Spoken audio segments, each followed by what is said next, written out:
Over the next 3 hours, we'll meet the 12 candidates nominated for the UN's top job, 10 of whom will be with us here this evening. A global organization should have a global audience, so this, of course, will be streamed across the world on the internet and on Al Jazeera's television channels around the universe. My colleague James Bays and Foleybar Tybalt will be here in 30 minutes or so to introduce you to the candidates hoping to become the next Secretary General. You'll hear their thoughts on the big issues and their ideas on reform as the UN begins to adapt to this rapidly changing world. Member states will pose questions here in the hall. Those affected most by decisions made here will pose questions. We are tapping into the program, The Stream, to connect with audiences on all platforms. As you can see, we've got a lot to get to, but firstly, exactly why this event is unprecedented in the United Nations' 70 years of history. It's a process that is unprecedented. The UN leadership candidates publicly appearing before the General Assembly and also posting their vision statements online for the world to see. For the first time, a clearly defined nomination and selection process in which the General Assembly plays a greater role than ever before. Past Secretary Generals of the United Nations were selected by the 5 permanent members of the Security Council, bargaining in virtual secrecy. The role of the General Assembly limited to rubber stamping the choice. In terms of the UN Charter, it will still be the Security Council that takes the final decision, but this time there have been formal public nominations and a structured input from the General Assembly, and perhaps most importantly, blanket approval from these member nations is not necessarily a given. I think that the Security Council will have to and will have a self-interest in accepting that this process is much different from all the other 8 occasions, and listen to the walls and listen to the preferences of all their friends and partners. Employees and twice that number of peacekeepers. UN critics contend that the secretive election process of the past diluted the authority of central leadership. The election of a visible, well-respected visionary, I'm going to say secretary, together this dysfunctional family. The hope that the gathering of candidates here in coming hours signals a new era, one with promise of a leader whose responsibility is to all the world's people, not just the few who put him or her in power. Well, as promised, joining us here now is the President of the General Assembly and the co-host for this evening, Mogens Lykketoft. Thank you very much for joining us. Is this perhaps a game changer in the way that the United Nations operates? It has already been a game changer in the way that now it's not names just coming up in the Security Council and one name presented to the General Assembly at the end. Now the General Assembly establishes a list of candidates. Through the hearings, the informal dialogues, we have 2 hours each with the candidates here in the UN General Assembly. But I also have the opinion that if among the membership, through these dialogues, 1 or 2 favorites come up, it will be very unlikely that the Security Council will bring forward another name. Well, it's been a long process for you pushing through this change in procedure, which has included monthly meetings with the Security Council where the President changes each month. This degree of cooperation between the General Assembly and the Security Council is one that has not been seen often in the past. Yeah, this kind of publicity around the candidates for Secretary General never happened before to this degree. And what we are doing inside the walls of the UN is only part of it. Because the dialogues we are having, this discussion tonight as well, make the whole global audience step in. All the NGOs engaged in who will be the one for 7 billion elected finally during the end of this year. So we have had a lot of discussion outside the walls of the United Nations. It's much more transparent process than ever before in UN history. Is this part of what could be called wider reform for an organization that has been criticized for its opaqueness in the past? Yes, that's right. There's a lot of criticism around the United Nations. Much of it has to be addressed back to the member states, because the United Nations will never be better than the member states allow it to be, and the peace and security efforts of the United Nations will never be better than what the Security Council can agree upon. But I hope that what we are in now is a moment where major and minor powers understand that it is a common interest to strengthen the United Nations, because we have common challenges, be it climate, sustainable development, proliferation of weapons of mass destruction, or counter-terrorism. All that needs a strong United Nations, and for that reason I also think and hope that out of this process will come a very strong personality at the helm of the UN. Mogens Lykketoft, thank you very much indeed, and thank you for co-hosting this event. Pleasure. Well, the UN's reach spans the entire world, and the core of its mission is to help people who are ravaged by war, affected by climate change, and suffering in abject poverty.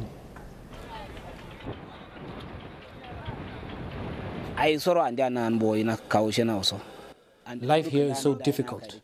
You hardly make anything here among fellow refugees. One will be lucky to eat 2 meals a day here.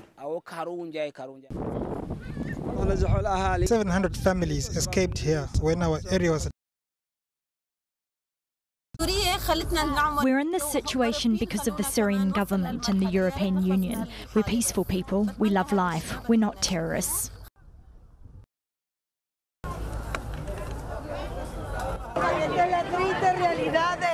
This is our sad daily reality. I go out every day at 5 a.m. searching for milk. I don't have a job. I have to do something to survive.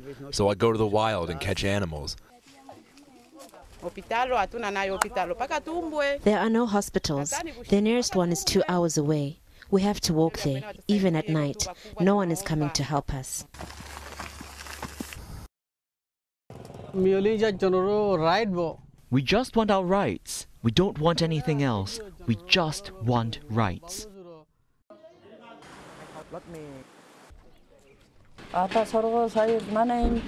Our education and culture need to be developed more. The Brexit camp, they went for, lies, deceptions. They've got no plan, no strategy, nothing. They've got no leadership, they've got nothing. I feel like they forgot us. I don't know what will they do with that big money. They should have helped the schools and the hospitals.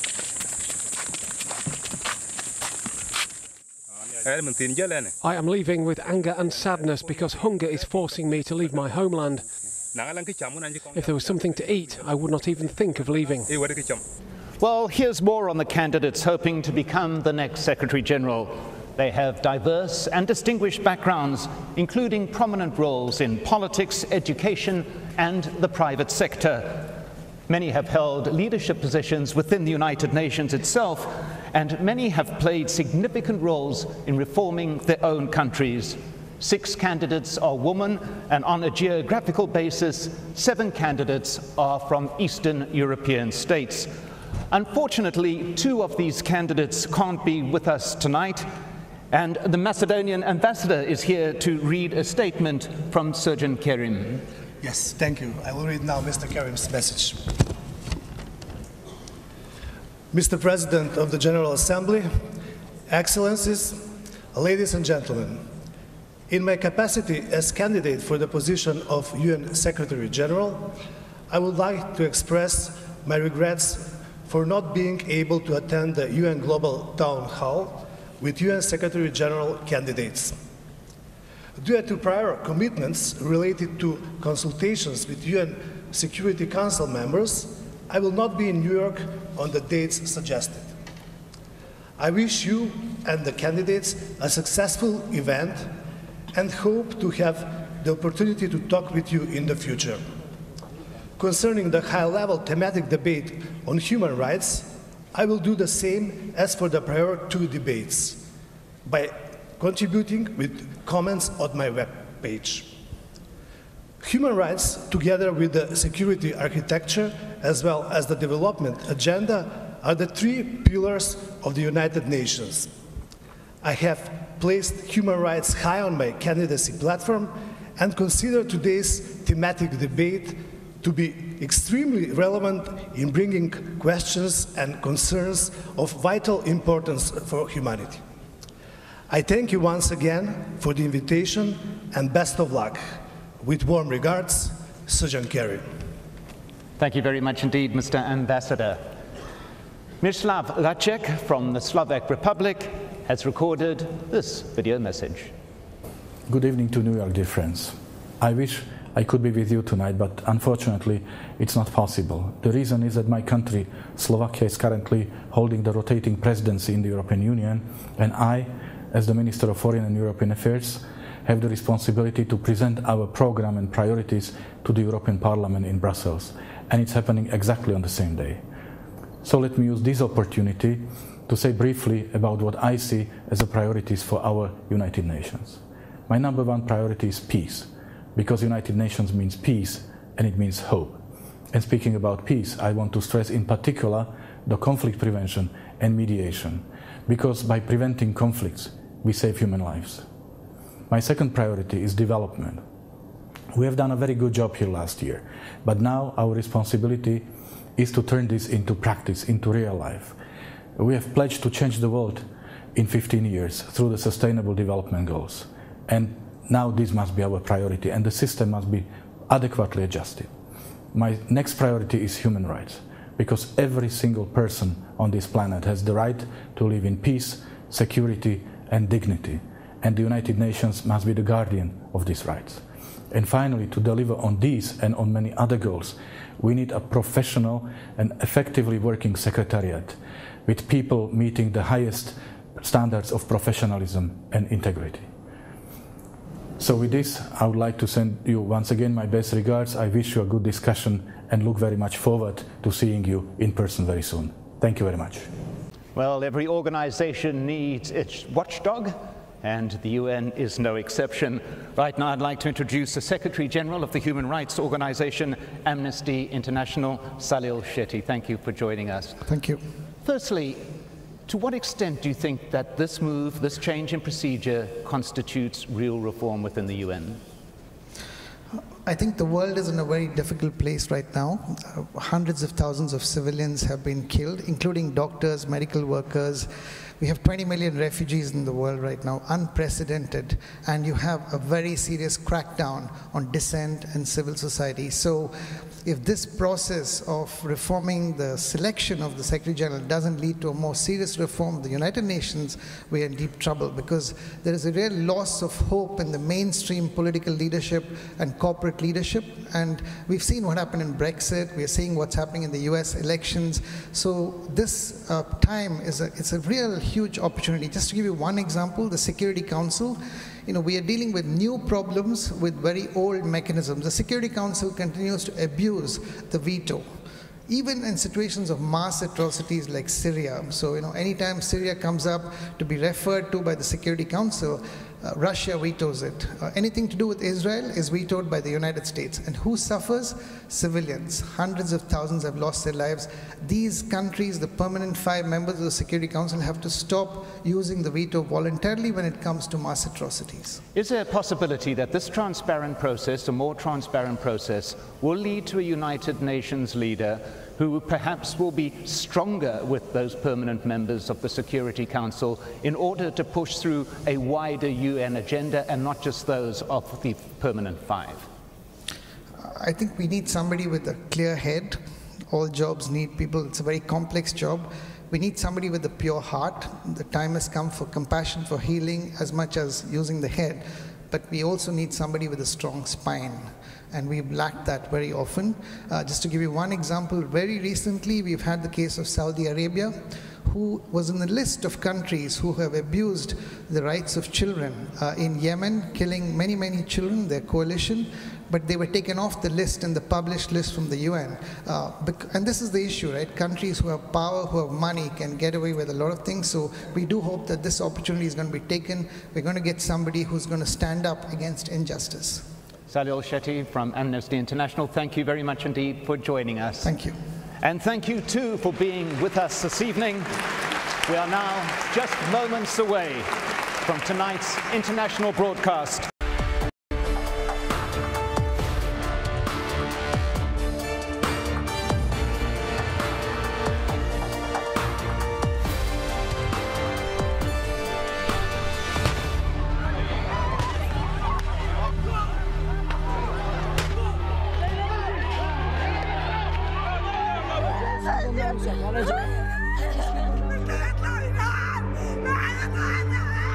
I'm not terrorist.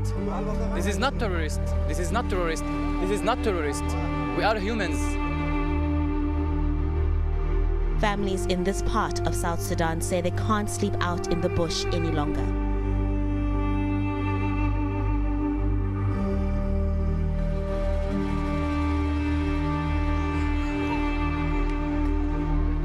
All need to cope up together and stick together and just be optimistic regarding what's happening all around us.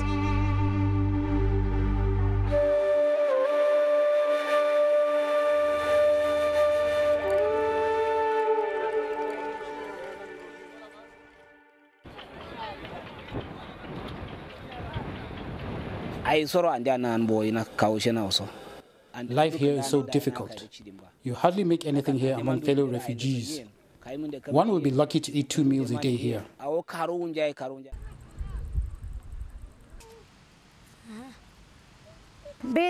We were busy milking our cows when suddenly there was chaos. Shells were fired from all directions. 700 families escaped here when our area was attacked by Houthi militias. We don't have anything here. There are no public services. Afghanistan is still at war, and if we go back, what will we do there? We'll be killed. Pakistan must think of us. We're in this situation because of the Syrian government and the European Union. We're peaceful people. We love life. We're not terrorists. When people like me lose their job, they're tempted to join armed groups, criminal gangs, or even the Taliban. We need to feed our families.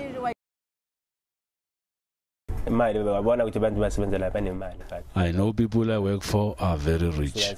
It's painful to return every day to my place, but I have no choice. It's a better life than a life of crime.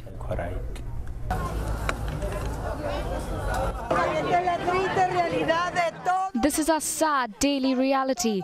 I go out every day at 5 a.m. searching for milk. I don't have a job. I have to do something to survive. So I go to the wild and catch animals. There are no hospitals. The nearest one is 2 hours away. We have to walk there, even at night. No one is coming to help us.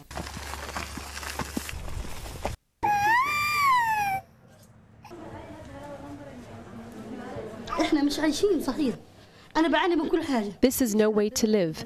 The water here isn't even fit for my daughters to bathe in.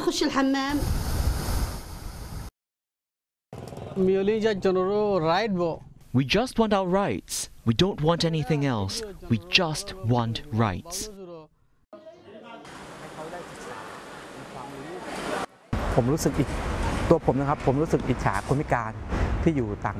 I feel jealous of people with disabilities in developed countries, like Japan. All the disabled people have the same access to public transport.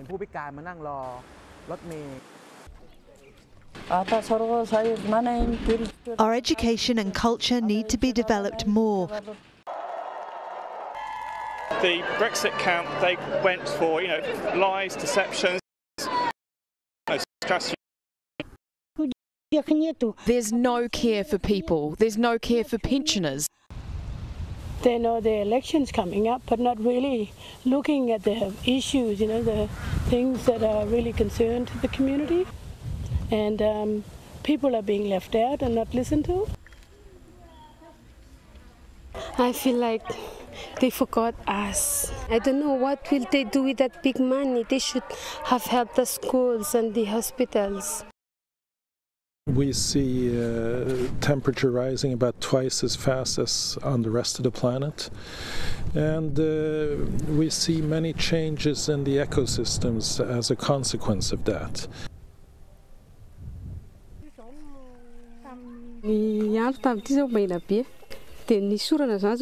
It should have been much greener by now. If it does not rain, my harvest will be bad and there will be food shortages.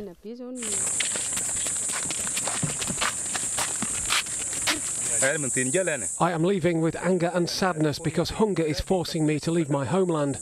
If there was something to eat, I would not even think of leaving.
Welcome to the UN General Assembly and the first ever televised live debate of the candidates to the post of UN Secretary General. We're very excited to be here, obviously. Absolutely. We're about to start the live broadcast that's going on TV. People on the web are already watching us live, so we thought that what we do is explain before we start the broadcast exactly how this is going to work, Folly. Exactly. We have 10 candidates with us on Al Jazeera today, even though out in total of the 12. there are 12. So we've divided the show in 2 hours. The first hour, as you can see, we'll have 5 candidates with us. And the second hour, we'll have the same amount of candidates. We will have questions from diplomats who are here with us in the General Assembly, questions from James and I as well, and questions from civil society. And if you're asking why these 5 are on now and the other 5 later, it was drawn out of a hat. The PGA is here. He's the man responsible for who's on where in this. Now, how we're going to start it is to give all the candidates an opening statement. And the question is pretty simple. Why should you be the next Secretary General of the United Nations? And you will have a minute 30, 90 seconds to answer that question. After that, From then on, any other question you get throughout the evening, you'll only have a minute to answer, 1 minute. Now the diplomats' questions on the floor will be 30 seconds only, please. I know we tend to like to talk a lot, but 30 seconds, if you can keep to that, that would be great, and then you'll have a minute to answer the question. And to let you into a little secret, we won't tell the people watching on television, but for our web audience and those of you in the house now, there is actually a light down here, yes, a red and green light, so the candidates will know when they've gone over their minute or 90 seconds if it's the beginning. When the red light goes on, it means you have to wrap up. If you go on for too long, we will interrupt you, because we're going to try and let you finish your thought or your sentence, and be fair, and we can tell you that in our truck parked on First Avenue outside, there's a team with stopwatches to make sure that by the end everyone has pretty much, we can't guarantee to the second, but pretty much the same amount of time during this first round and the second round, which will follow just a few minutes after these candidates have left the stage. Okay, so we're just under, what, 20 seconds now before the show starts. Take a deep breath. And you can applaud as well, of course, and we'll get started in 10 seconds. And your phones need to be off. Phones off. Phones off.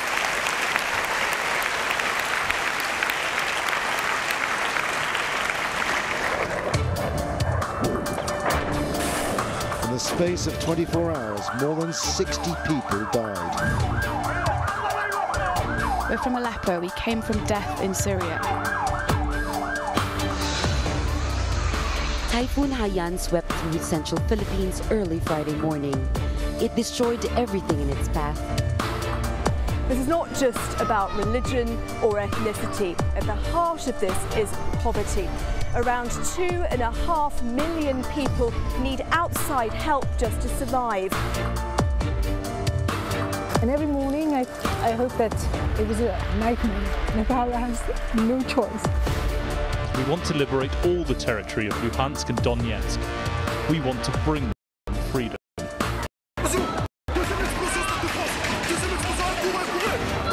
A city under lockdown, a nation in mourning.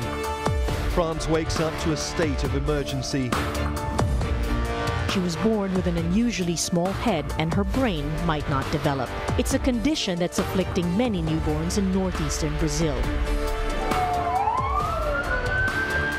It's one of the deadliest attacks in Turkey in recent months. 3 suicide bombers arrived by taxi, then killed and wounded dozens in a well-planned operation. He is the president of Yemen, whether the Houthis and their allies like it or not. Our whole lives in Kuwait, we've been united, one hand, one heart. This is like a nightmare.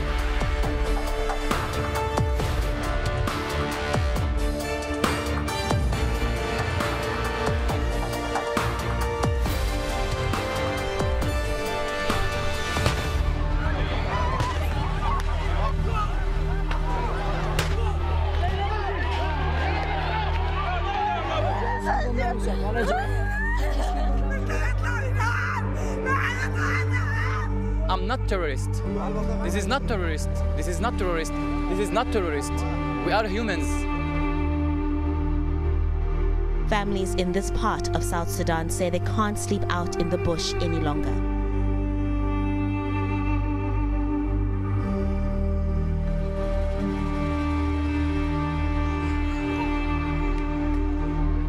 All need to cope up together and stick together and just be optimistic regarding what's happening all around us.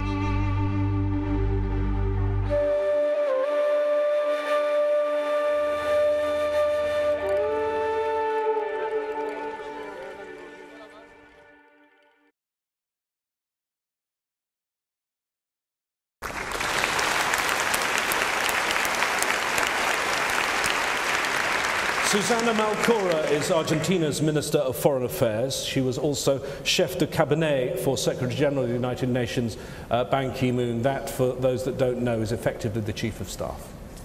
Thank you and good evening to everybody. You know, I came to the United Nations 12 years ago without fully grasping what the United Nations means to the world. And I realized then that in today's complex landscape, the needs and demands of communities and peoples go far beyond their frontiers. So that means that the world demands today a United Nations that is closer to the people, much closer, that puts people and planet up front, and that is driven by the reality of issues and the need to deliver results, a results-driven organization. In my view, to rise to meet the world's expectations, this United Nations requires a Secretary General with the courage to lead, the humility to listen, and the readiness to partner. And I think I am that person. Having been so close to the decision making, I think I fully understand what is needed to take the United Nations to the next level. In the private sector for 25 years, I learned the pressures of delivering results for the shareholders. Let me tell you, nothing is equivalent to the pressure that you feel in this organization when you know that you are saving lives. I am here for that United Nations that we all need and we all want, and I hope to get your trust. Thank you.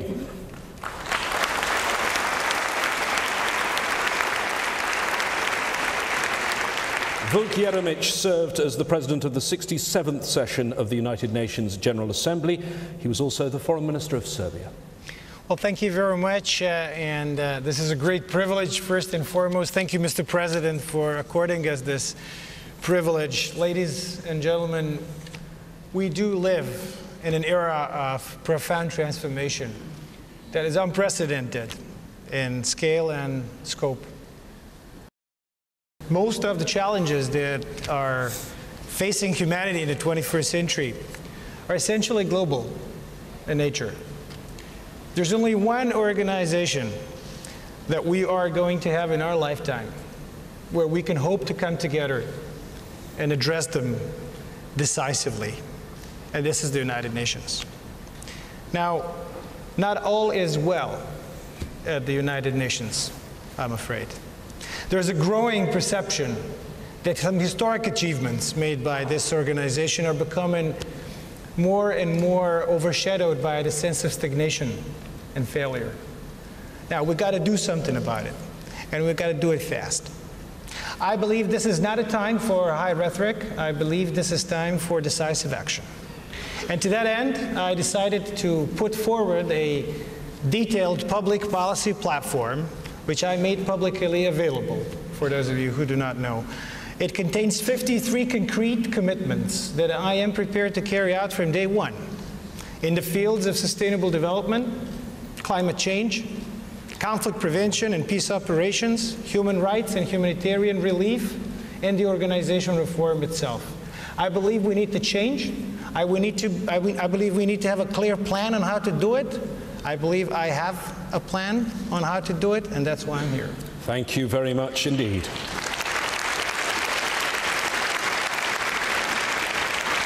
Natalia Gurman is the former Deputy Prime Minister of the Republic of Moldova. She was also Minister of Foreign Affairs. Good afternoon, everybody. Pleasure and honor to be here. And I am a candidate for the position of the Secretary General of the United Nations because I do believe in the commitment of humanity for collective action for the better life of everybody. And I'm absolutely convinced that the United Nations is the preeminent international organization which we can use to deliver on this commitment. And I also trust the power of dialogue and the power of persuasion. As Foreign Minister of the Republic of Moldova, I had only diplomacy and dialogue to help establish a place for my country in the system of international affairs.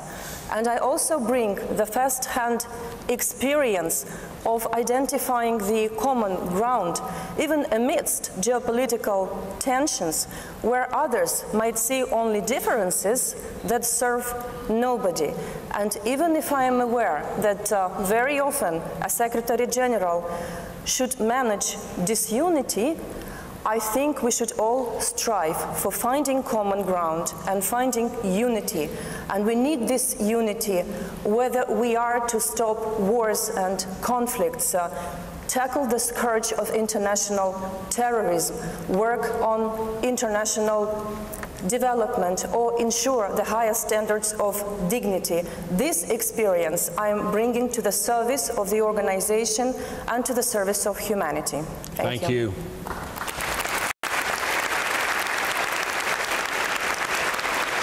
Well, there we have it. The candidates have had 90 seconds each to set out their stall why they want this job. Now we go to the detailed questions, and the rules change slightly. From now on, 60 seconds only to answer the questions, and that's so we can hear as much as possible from all the candidates on as many topics as possible during this first hour of the UN debate. You're going to get questions from me, you're going to get questions from Folly, and questions from people here in the General Assembly, and Folly is out in the audience right now. Yes, James, thank you, and thank you to the candidates as well. Now that we've heard why you want to be UN Secretary General and your vision of the United Nations for 2017 and beyond, we want to get to know you more as a person now. So we'll go to our first question of the evening, which is from the Hungarian ambassador to the United Nations, Katalin Borzsói. Thank you so much. Your question to the candidates. Nice to see you. My question is, what kind of leadership is needed today? What do you think what the UN needs today and what the world needs today as a leader here in the United Nations? And if elected, how would you like to translate what we do here in the UN to the outside world? In the world of communication, how would you really make understandable the importance of our work? Thank you very much, Ambassador, for your question. A very interesting and important question, which we'll put to Ms. Vesna Pusic first. A question about leadership style first. I imagine it's a question that you've been asked many times, a bit of a cliche question. Do you see yourself more as a secretary or a general? Yeah, I heard that one very many times, and I think everybody is a combination of both. But the specific question, what kind of leadership? And I think this is a very important question, because what happened over the past 20 years, I think that the criteria have actually been lowered, and that the sort of fast track for populist has created an atmosphere in which catchy phrases and lack of responsibility is the name of the game. You have to be popular. You have to say things that will sort of catch people's attention or scare them. I don't think that's the leadership we need. I think the leadership we need is deep conviction, vision, perseverance, and courage. And sometimes courage to be even in the minority of one. Because the minority of one, over time, if you know that you're going in the right direction, you'll get support. Thank you. Thank you very much for your response, Ms. Pusic. The same question to you, Natalia German, about your leadership style.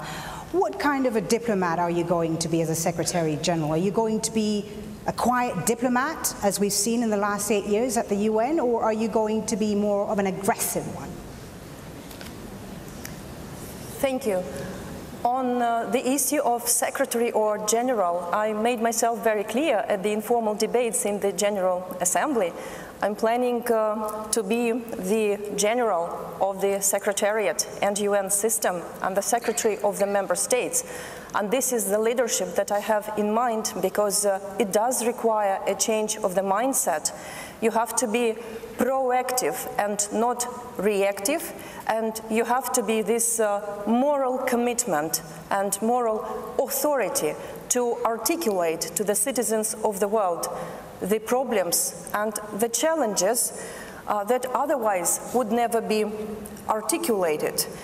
Either we are speaking about the sustaining peace or working on delivering on sustainable development goals, or preserving the standards for human rights and human dignity all over the world. So from this particular point of view, I do believe that this time we don't have the right to fail. We have to succeed in order for the future generation to be able to continue and hopefully live a better life. Thank you.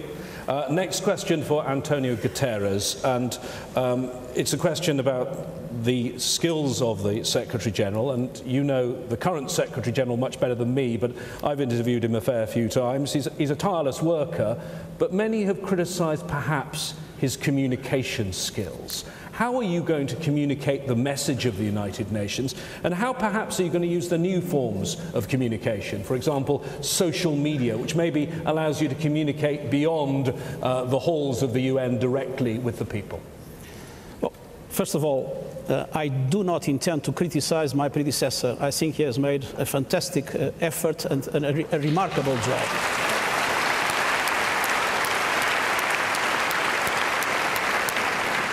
In the modern world, communication is absolutely crucial.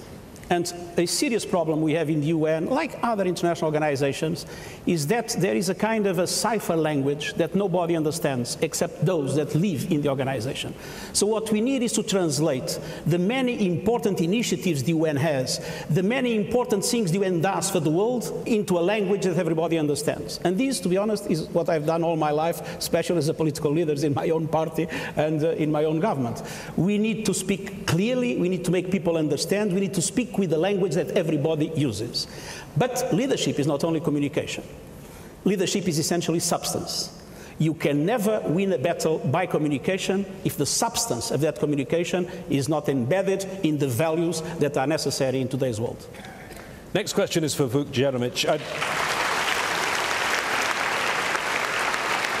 I'd like to perhaps see if you have a different perspective, because I know your country quite well, and if you go back not that far back in history, I was reporting from your country. It was bombed for 99 days by NATO. I know that wasn't authorized by the UN. At one stage, your country under Milosevic was the pariah country. Does that give you a different perspective on the international community and the way it works?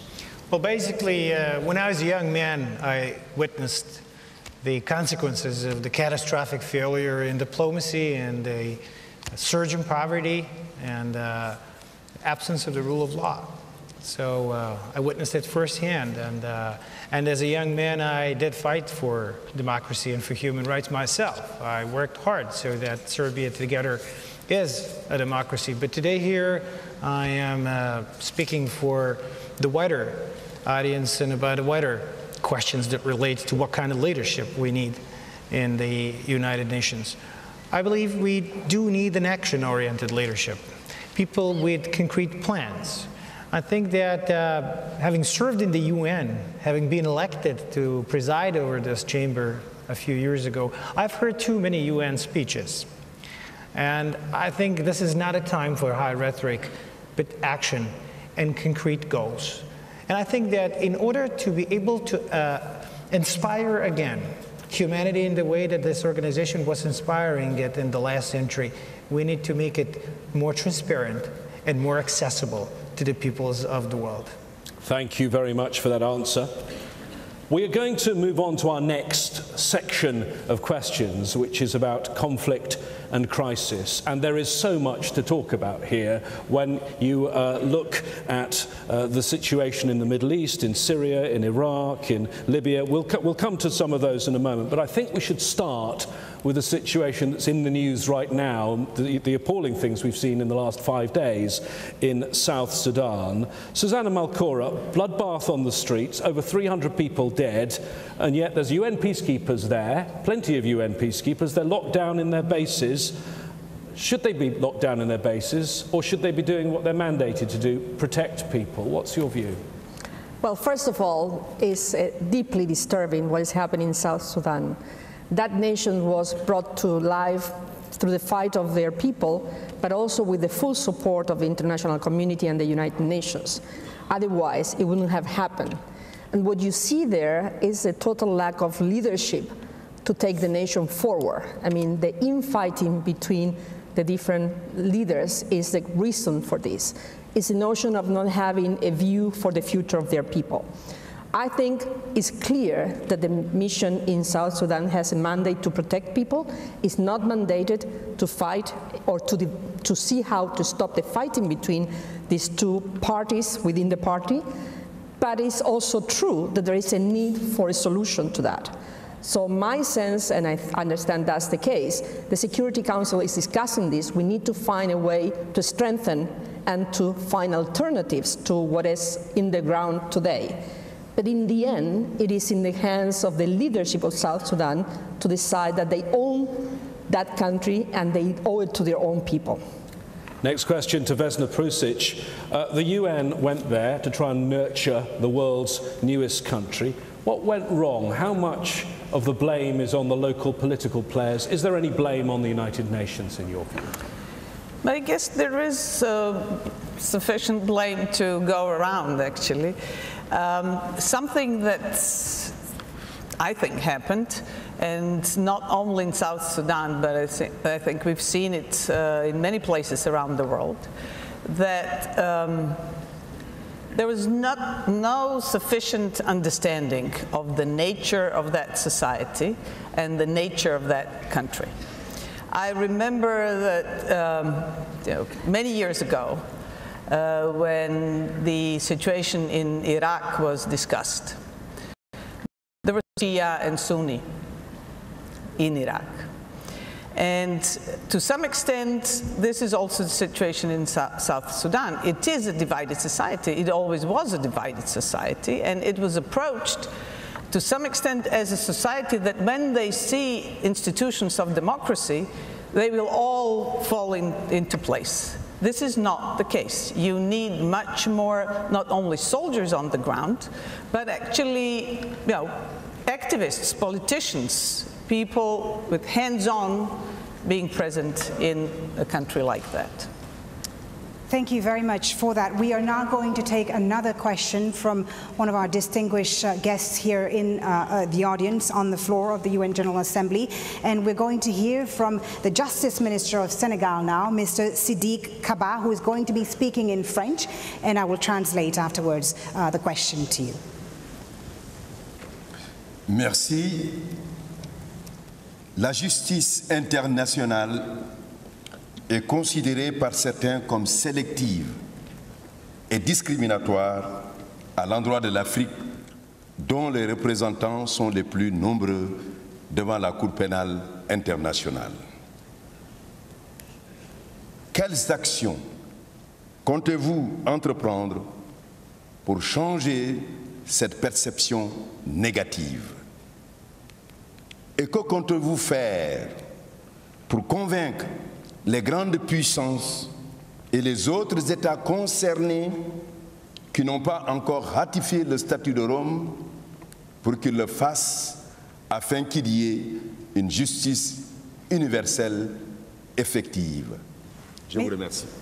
Mr. Kaba, thank you very much. A very important question indeed for the candidates. Mr. Kaba asks, he says international justice is seen by many as selective and discriminatory against Africans who make up the largest number of nationals brought before the International Criminal Court in The Hague. What actions are you going to take as Secretary General to change these negative perceptions, and how do you convince states that haven't ratified the Rome Statute to do so for there to be effective universal justice? Mr. Guterres, you may answer that question. How do you address the perceived bias against Africa at the International Criminal Court? Do you mind repeating? Because I think Mr. Guterres is having a little difficulty hearing, yes, hearing some of the questions. But it's about bias on the International Criminal Court and bias against Africa. Je dois dire que je crois que la Cour internationale, la Cour criminelle internationale est un pas extrêmement important dans le développement d'une justice pénale internationale et de l'état de droit au niveau global. Et je crois qu'il faut dire à l'Afrique que c'est à l'honneur de l'Afrique le fait que la plupart des pays qui ont ratifié le traité et qui ont des problèmes, ce sont des pays africains. Et ça, c'est quelque chose que les autres devraient copier, parce que c'est un exemple remarquable de la capacité africaine de comprendre l'importance de la justice internationale. Ce que je crois qu'il faut, c'est de faire un grand effort pour élargir le nombre d'États qui acceptent la juridiction de la Cour, et en même temps d'avoir de la part des organes qui ont le pouvoir de décision à cet égard, la possibilité de saisir la Cour quand les droits sont violés d'une façon absolument dramatique, ce qui est probablement le cas dans un certain nombre de situations que nous avons dans le monde. Thank you, Mr. Guterres. I'm going to try to translate that as quickly as I can. Mr. Guterres says, actually, Africa is an example for other countries to follow, that it's in Africa's interest to be in the International Criminal Court, and that more countries should follow Africa's suit. Am I right, Mr. Guterres? Is there anything else you wanted to add? Yes, there should be more countries accepting the jurisdiction at the court, and the court should be more frequently seized when situations justify that fact. Thank you so much. Mr. Yeremik, the same question to you. Some African countries have threatened to pull out of the ICC, in fact, because of this perceived bias against African leaders. How do you convince them not to? Je vous remercie, Monsieur le Ministre. Bonne question.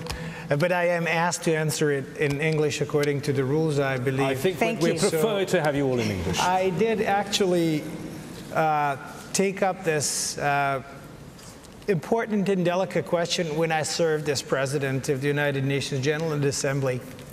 And I did call for the first ever thematic debate here in this chamber on the role of international criminal justice in advancing peace and reconciliation. It turned out to be a pretty vigorous debate, and I had said quite openly in my General Assembly hearings that I thought that we could have done a better preparation for this. But I do believe in the critical significance of this issue, because international justice in the international courts, in my opinion, are an essential tool of the foreign community, of the international community in our era. I am acutely aware of the sensitivities that Africans have towards it. I think that we need to engage more and more deeply and in a more qualitative way, especially with the African member states, in order to make sure that a future international criminal justice is more perfect than the one that we have today. Thank you very much for your response, Mr. Yeremik. Ms. Malcorra, the same question to you about the International Criminal Court's perceived bias against African countries, and also how do we get the Security Council to perhaps be more favorable in certain situations to the ICC. We saw recently a vote on Syria, referring the Syria war to the International Criminal Court, which was turned down by some members of the Security Council. It seems, you know, many Africans will tell you when it comes to Africa, there's unanimity on the Security Council to refer cases to the ICC, but not when it comes to other countries. Well, it's clear that the minute a country, a region, a sub-region believes to be targeted by justice is not working. My view is that we need to, first of all, engage with the African countries the way it has been done in the past. Remember in the case of the Kenyan situation, to see what are the adjustments and the changes that could be included in the Rome Statute that will satisfy the needs and the perspective of Africa. But more than that, I think it is very significant that the organization, the Security Council at large, takes into account that there is only one ruler to measure the world. And it cannot be changed and it cannot be adapted to different regions and viewed in different ways. It cannot be the case that differences among the Security Council cause this type of differentiated ruler to measure. And I think Africa has to engage more, not to disengage, because that will be against the notion of justice, universal justice that we all seek. Natalia German, thank you so much, Ms. Malcorra, for that. Natalia German, your views your views on the International Criminal Court, its role in international justice, and whether we can convince the Security Council on Syria, for instance, to refer the Syria war to the ICC, and if not the ICC, what other alternatives are there? Well, let me tell you the following thing. I'm absolutely convinced that there is no peace without justice, and there is no justice without peace. And having said that, I would like to continue that, well, justice is peace for past and present generations, and peace is justice for future generations. And if we are committed to work together for a sustainable peace, we have to really focus and concentrate our efforts to deploy all available mechanisms, because, as I said, peace is justice for our descendants. And I'm absolutely sure that more debate and also bringing it for the consideration of the Security Council of the United Nations might prove not only useful but actually very helpful in order to improve the current situation, which is absolutely regrettable if we are speaking about Syria. Vesna Pusic, if we can have your perspective on this same issue and the problems here with referral to the International Criminal Court, because there are only certain ways of doing it, and it seems that in some cases the Security Council is prepared to take action. Other places where they seem to have, some of them, a vested interest, they're not. It's a problem, isn't it? It is a problem. There are a lot of problems because the system is not perfect. But it's the best we've got. And I absolutely agree that instead of opting out or not participating in the International Criminal Court, on the contrary, as many countries as possible should join. And it will not be perfect. And I come from a country for which the Security Council has actually established a specialized tribunal to process the war crimes that were committed in my country during the war, but also by everybody who participated in the Balkan wars of the 90s. Was it perfect? Far from it. Was it better than not having it? Absolutely. It was really better. Did it reach everybody who should have been reached? No. But it reached some. And it showed that there is always a great danger that in the end, if you commit war crimes, you will be caught. And that's better than nothing. Thank you. Okay. Thank you. Thank you very much for all your responses there on the role of the International Criminal Court. We'll move on now to the next question from the floor here. And with us today on Al Jazeera is David Stanton. He's the Irish Minister for Equality and Immigration. Thank you very much. The three high-level reviews of the UN's approach to peace and security last year highlighted the need for a greater focus on conflict prevention, resolution and reconciliation. Do you agree that increased resources should be allocated to this area of work, taking note of the recommendation from the review of the peace-building architecture that 1% of the value of the UN peace operations budget should be allocated to this area? Thank you very much, Mr. Stanton, for your question. We'll put that question to Mr. Vuk Jeremic. The issue of conflict prevention. Many questions, of course, have been raised about the capacity of the UN to prevent violent conflicts, especially on the African continent. One example, recent example, is the violence in Burundi, of course, sparked by the extension of the presidential term there. Another crisis looms in neighboring Democratic Republic of Congo, where the president is also expected to extend his term in office. How can the UN get involved before violence breaks out?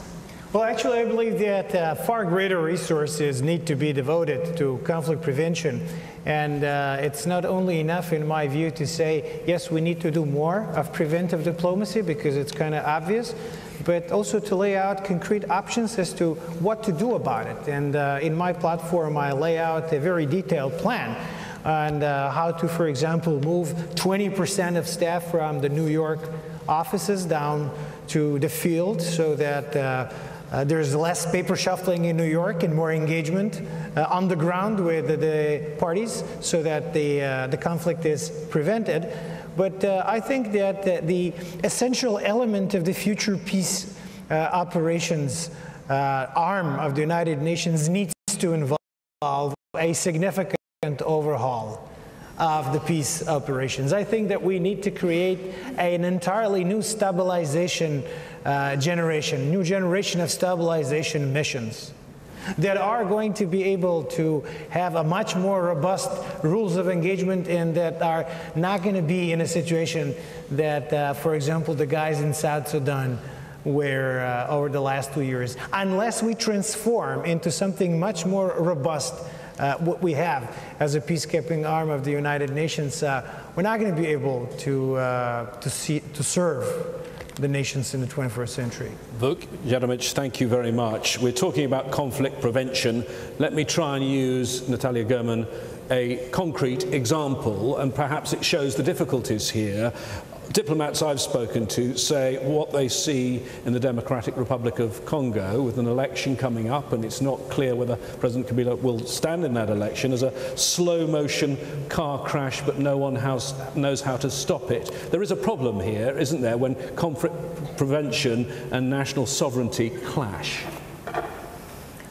Well, indeed, if we do look at the conclusions of the review of the peace-building architecture, we all agreed that we need to change the mindset in favor of prevention.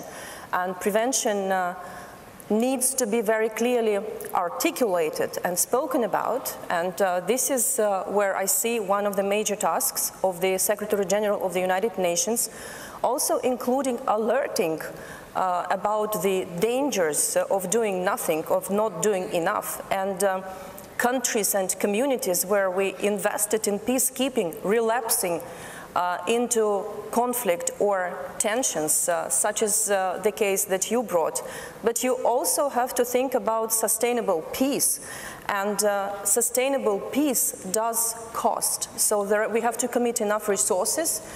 We have to make sure that we have the standby arrangements and we work early enough on human rights and on development. We tackle the issue of poverty, inequality, disenfranchisement of youth, and we do involve women into this peace-building effort. I think now if we look into that, we might as well obtain better results, but working on communities where they relapsed back into conflict, I think we have to use the mechanisms that I mentioned and make sure that we engage much more proactively. Okay, Antonio Guterres, the same issue. You've heard other people speak. Tell me what you agree with and what you think needs a different approach. I think we have two basic problems. First, there is no TV cameras where prevention is done. And so there is no attention and no money. The TV cameras are where the crises erupt. And so there is a lot more attention to peacekeeping and to conflict resolution than to prevention and then to peace building. And what I believe we need is to close this separation, is not to have this fragmentation. Prevention, conflict resolution, peacekeeping, peace building, long-term development, but to be a continuum of peace and to have a continuum action with the same strategy and the same involvement and the same priority. And second, you mentioned there is a question of different interpretations within the membership about the role of prevention. And some countries tend to consider that it is essential to use a number of tools for early prevention and early action, and some countries tend to say that be careful because there is a risk of interfering in the sovereignty of a state. And this is exactly the kind of places where I believe a Secretary General can act in a humble way, as a bridge builder, as a consensus builder, trying to make people come closely together. When two people are together, there are six. What each one is, what each one thinks he is, and what each one thinks the other is. And the role of the Secretary General is exactly to try to bring these six into two and to make people understand that there is a win-win situation in which prevention takes the right priority and in which human suffering is reduced. Thank you. Mr. Guterres, thank you very much. Thank you for your response. All right, we are now going to move on to the next topic on this historic debate today. And that next topic is the issue of income and inequality, the gap between the haves and the have-nots, which is getting much wider every day.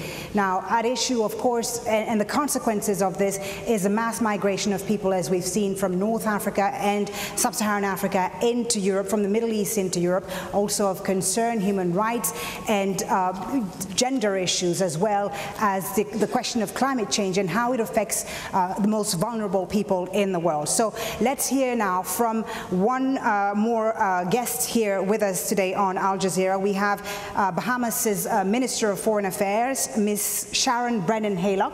Thank you. Please stand up to ask your question. Thank you. I believe you have a question on climate change, precisely. That's correct. And just a small correction, the Director General of Foreign Affairs from Bahamas. Apologies. Thank you. Thank you. So Bahamas is a small island developing state, and like many other small island developing states, we have to balance human rights concerns with development challenges, especially a grave challenge like climate change.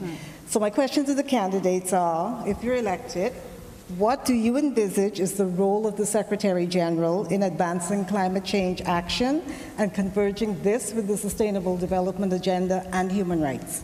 Thank you. Thank you very much for that question. Ms. Pusic, I'll let you answer that question. Of course, we had the historic climate change deal in Paris in 2015, but this was, of course, only the first step in a very long and complicated process. So how do you, as Secretary General, make sure that each country that signed up to that agreement obey and respect their engagement? I believe that you need public opinion as a very close ally. I took climate change really, really seriously for the first time when I saw the movie The Uncomfortable Truth. And there is nothing like actually seeing the effects of climate change. I was also deeply touched and moved by the discussions I had here with people from small island states, which showed to me how climate change is not a long-term threat, something we have to be careful with and bear in mind because eventually, sometime in the future, it's going to have an effect. It's an immediate threat.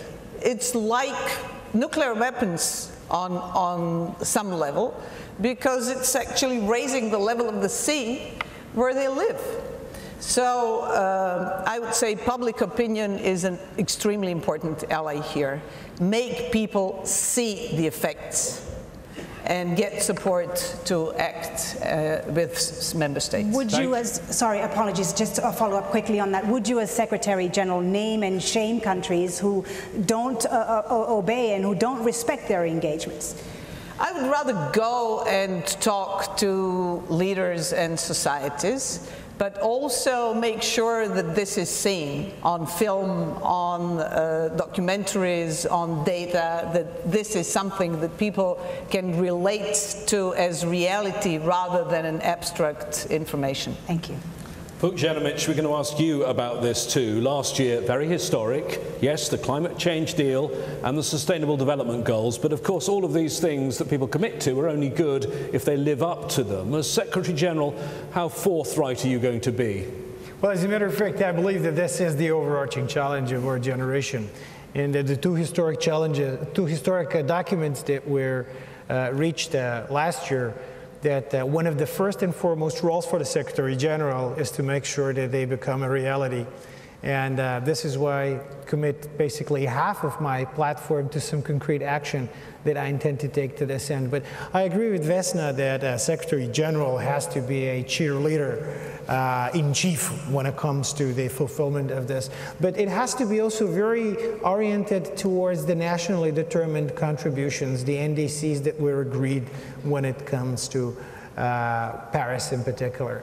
So I think it's very obvious that not all the countries can reach their contributions so easily.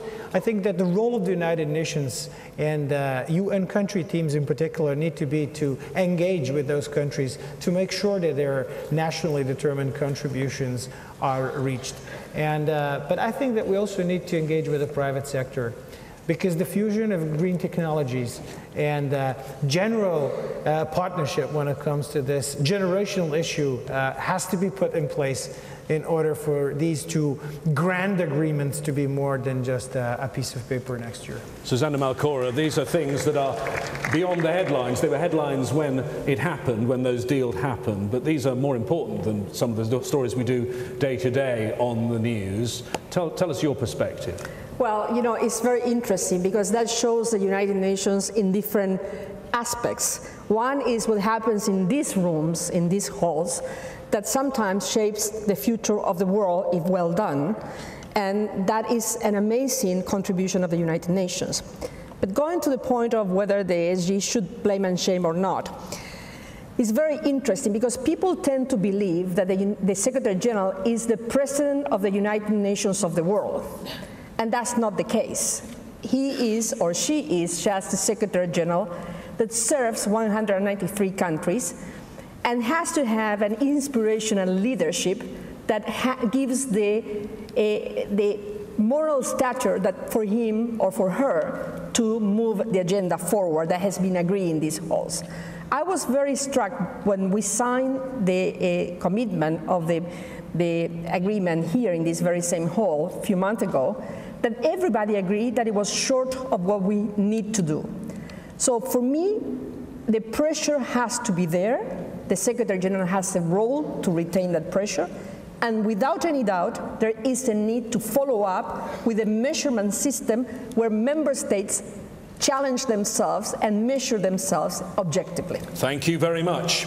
Our next round of questions are called Reform and Relevance. We're here at the United Nations, 70 years old, a body designed after World War II. Is it still fit for purpose? Folly. Yes, well, and we have on that topic a question from the Japanese ambassador to the United Nations, Mr. Koro Beso. Please stand up. Thank you very much.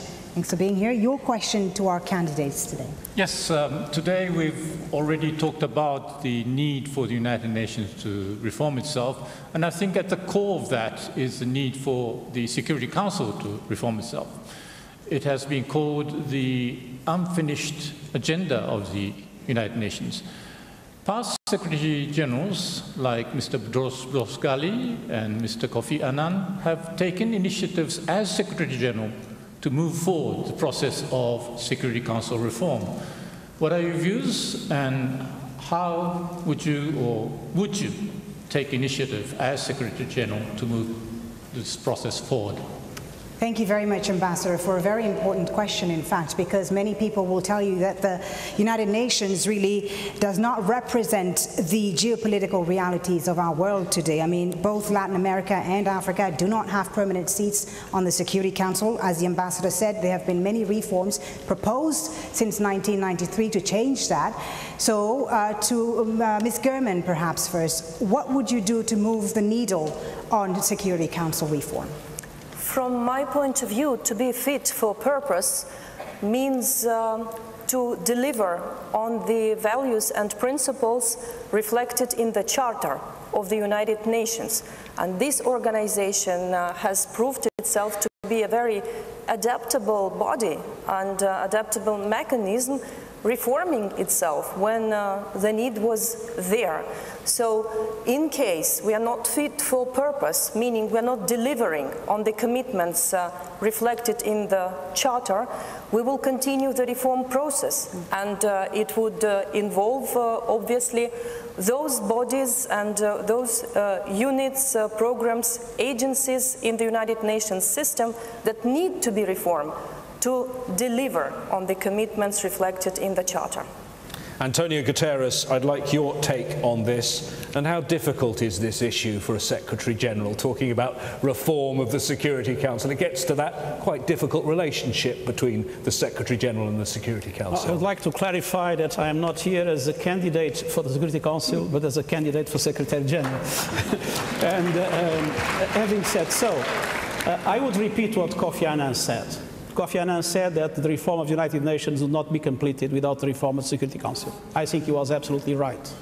And I would recall that member states in 2005 have approved a resolution saying that, and it was a summit, that there would be an early reform of the Security Council. But one thing is absolutely clear. The reform of the Security Council will only be possible if the membership wants that reform and if the membership creates the consensus for that reform.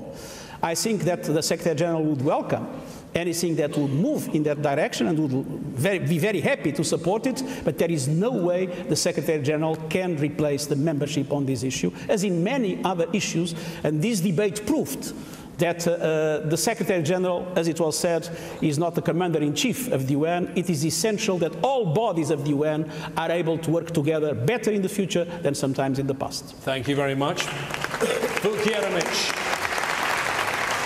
you have that very weighty manifesto. What does it say on this issue? Well, this is not a secret. I'm actually a supporter of the UN Security Council reform, Mr. Ambassador, and I actually dared putting it down in writing. We'll see how it works out when it comes to the vote in the Security Council. But I do believe that today is not 1945.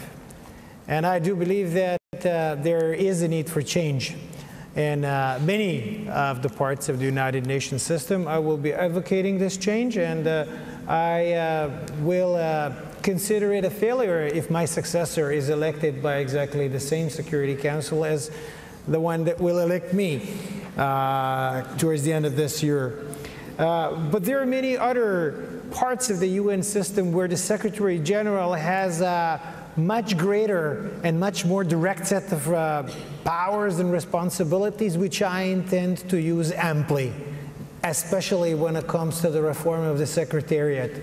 I list them in detail in my platform, and hopefully upon establishing credibility in reforming its own environment, the Secretary General could be a more decisive vote and voice in pushing for the Security Council reform, which I agree with Mr. Guterres, is first and foremost up to the member states to decide. Thank you. Susanna Malcorra, your take on this difficult issue for a Secretary General? Well, definitely is well known to everybody that this Security Council does not represent the balance of power of the 21st century. It's also true that there has been already a definition of what are the variables, what are the areas that can be discussed to change the Security Council. We talk about number of members, the categories, different categories, veto power, the length of tenure, and the methods of work. So there are different things that are on the table. There is not only a single thing like the number of member states represented in the Security Council. I think, as Antonio said, that there is a need for the membership to engage in this and to open up to these different variables that are there and to think through what can be a consensus solution. Let's not hide behind the notion of the Security Council as it is today not being able to reform. The reality is that this body, the General Assembly, is the one that has to come to an agreement on how to move forward. And these are the elements of that agreement that need to be worked, and the Secretary General should help in any way that he or she can do it, but it's in this body the solution. Thank you very much, Ms. Malcorra, for your response. And thank in fact, on the issue of Security Council reform, because it's a very important issue, obviously, for the next UN Secretary General. We're going to take another question now, this time not from a diplomat, but from a member of our global community, from civil society. And this is Sister Teresa Koturan. She is from India, and she's going to ask you a question. Please stand up. My question is, what steps will you take to reform the United Nations and to appoint more women to the UN system to bridge the gender gap?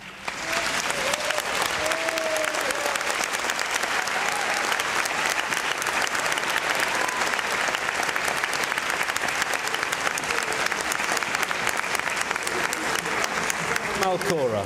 Thank you for that. I have said in my informal briefing to the General Assembly that my intention is to have a 50-50 breakdown among a senior leadership to begin with. You are totally right. Women are underrepresented, particularly in the middle level of the organization, which means that when you want to bring them up to senior leadership, you lack representation to do so. It is also true that when you ask member states to present women candidates, there is a real struggle to get there. This is not only a problem of the United Nations. I used to sit at meetings where member states were sitting on the other side, and essentially they were all men, or there was a woman in the extreme taking notes. So this is a question that goes beyond the United Nations, but of course needs to start with the United Nations leading by example, is the notion of women not being able to break that ceiling, and particularly not to be able to do it in positions of power in peace and security, which is extremely essential to move this agenda of getting to the right place with reconciliation that only women can really work. Mr. Pusic. Vesna Pusic, sorry. I was actually going to direct my question to Mr. Jeremic because I want to hear him on the issue of women before we go to Ms. Pusic. Sorry. Mr. Jeremic, we're talking about women. There's a strong push, of course, this year for a woman to lead the United Nations because this has never happened in history. Is it time for a woman to become Secretary General, or would a feminist man be good enough?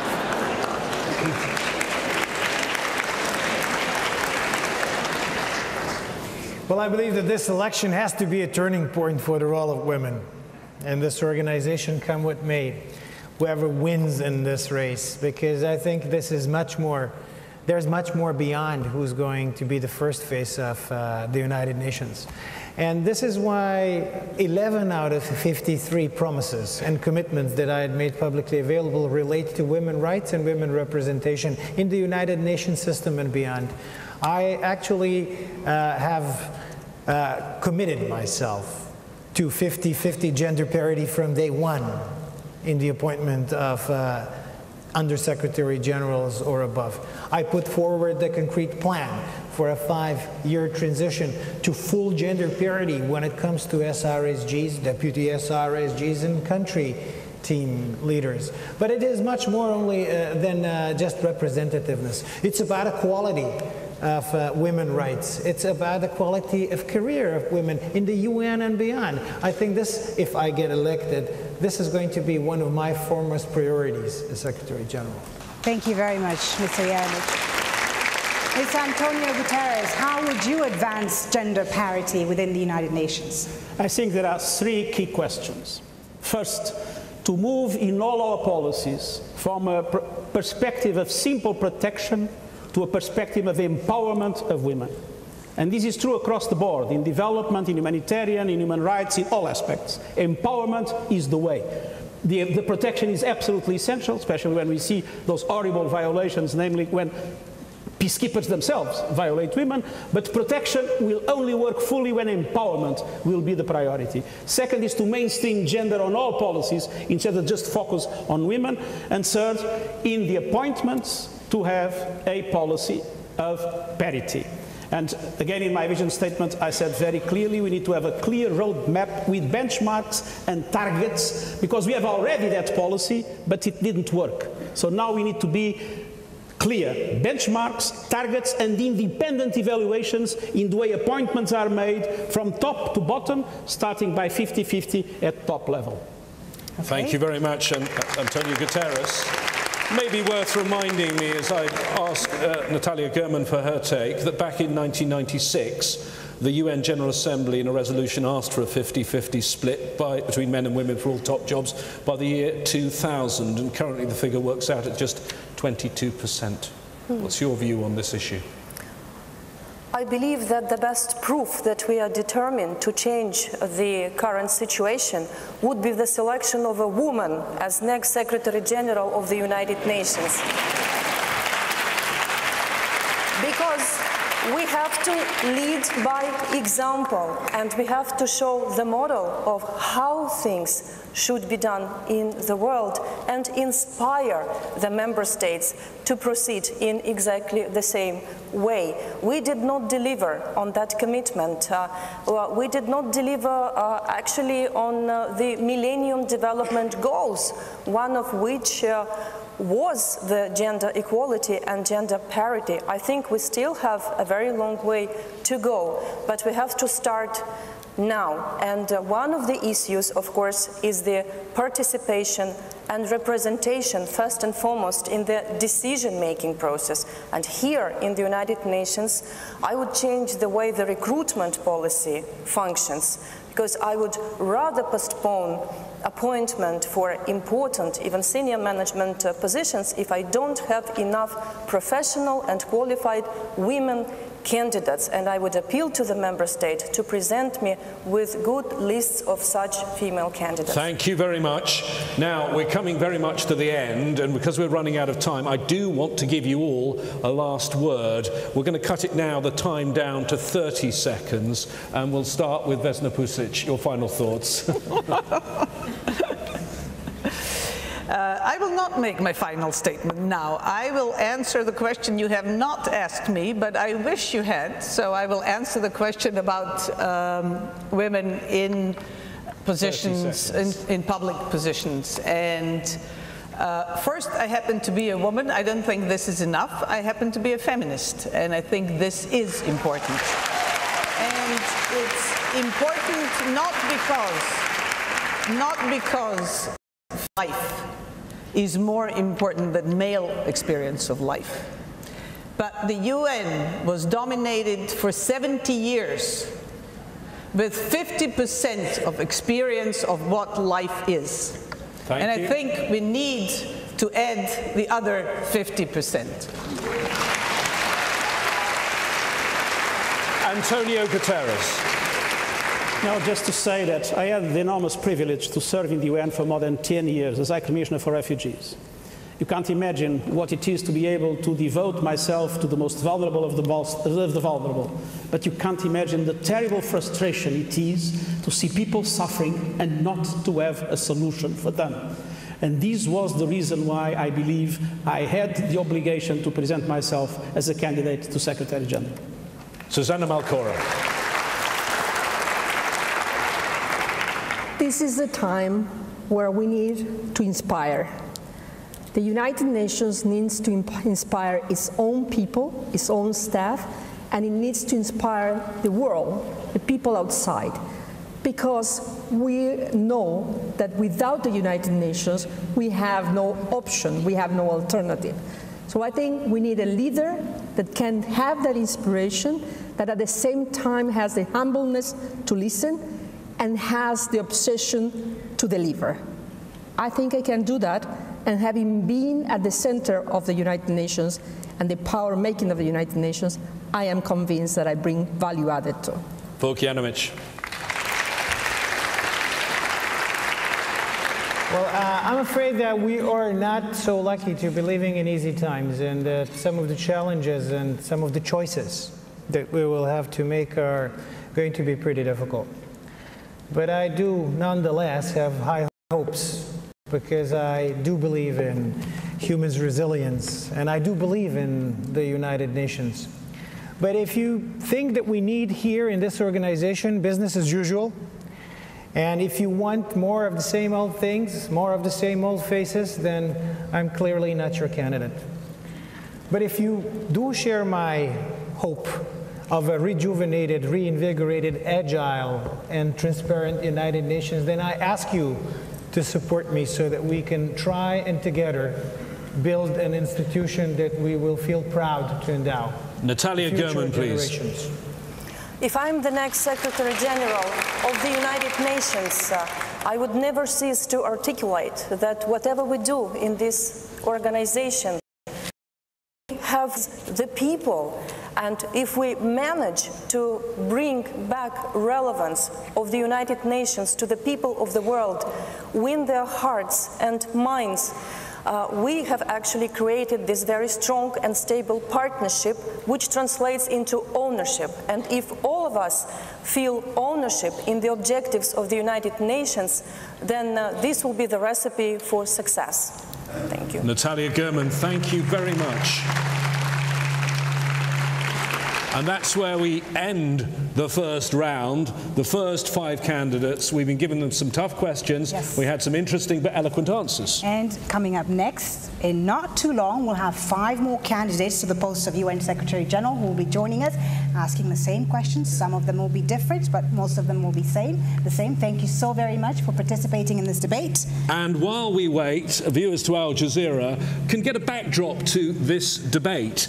We've been speaking all over the world to people about the United Nations, about the challenges, the problems and the successes of the organisation.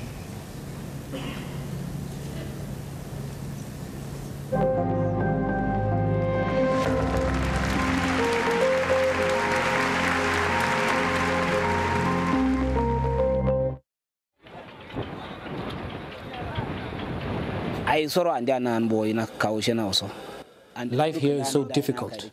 You hardly make anything here among fellow refugees.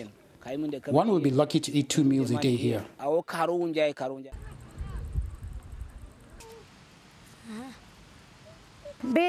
We were busy milking our cows when suddenly there was chaos. Shells were fired from all directions. 700 families escaped here when our area was attacked by Houthi militias. We don't have anything here. There are no public services. Afghanistan is still at war, and if we go back, what will we do there? We'll be killed. Pakistan must think of us. We're in this situation because of the Syrian government and the European Union. We're peaceful people. We love life. We're not terrorists. When people like me lose their job, they're tempted to join armed groups, criminal gangs, or even the Taliban. We need to feed our families.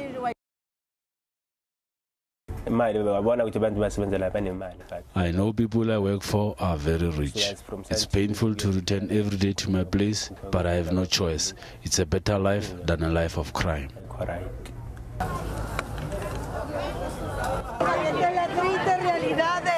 This is our sad daily reality. I go out every day at 5 a.m. searching for milk. I don't have a job. I have to do something to survive. So I go to the wild and catch animals.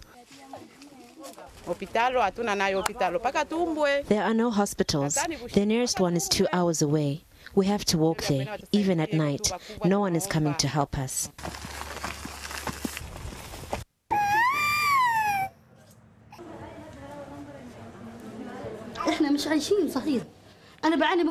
This is no way to live. The water here isn't even fit for my daughters to bathe in.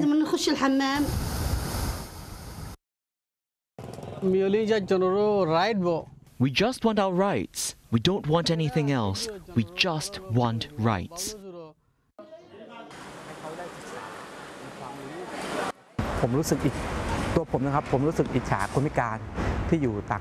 I feel jealous of people with disabilities in developed countries, like Japan, all the disabled transport.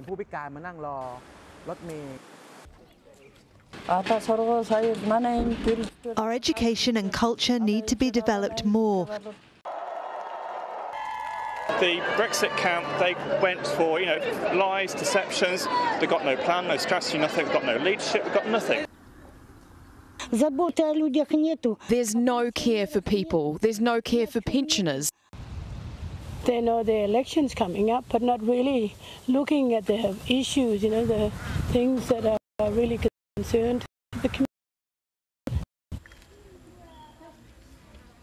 I feel like they forgot us. I don't know what will they do with that big money. They should have helped the schools and the hospitals. We see temperature rising about twice as fast as on the rest of the planet. And we see many changes in the ecosystems as a consequence of that.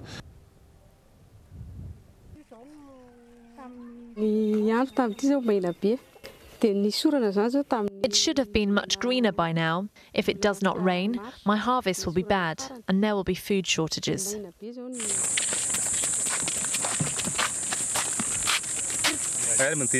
I am leaving with anger and sadness because hunger is forcing me to leave my homeland.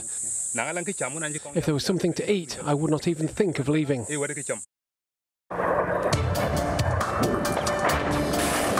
the space of 24 hours, more than 60 people died. We're from Aleppo. We came from death in Syria. Typhoon Haiyan swept through central Philippines early Friday morning. It destroyed everything in its path. This is not just about religion or ethnicity. At the heart of this is poverty. Around 2.5 million people need outside help just to survive. And every morning I hope that it was a nightmare. Nepal has no choice. We want to liberate all the territory of Luhansk and Donetsk. We want to bring them freedom. A city under lockdown, a nation in mourning. France wakes up to a state of emergency. She was born with an unusually small head and her brain might not develop. It's a condition that's afflicting many newborns in northeastern Brazil. It's one of the deadliest attacks in Turkey in recent months. 3 suicide bombers arrived by taxi, then killed and wounded dozens in a well-planned operation. He is the president of Yemen, whether the Houthis and their allies like it or not. Our whole lives in Kuwait, we've been united, one hand, one heart. This, though, this is like a nightmare.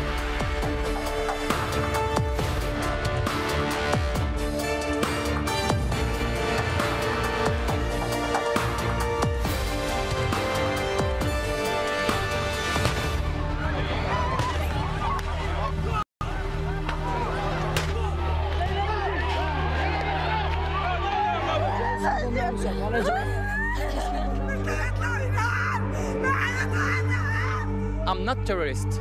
This is not terrorist. This is not terrorist. This is not terrorist. We are humans. Families in this part of South Sudan say they can't sleep out in the bush any longer.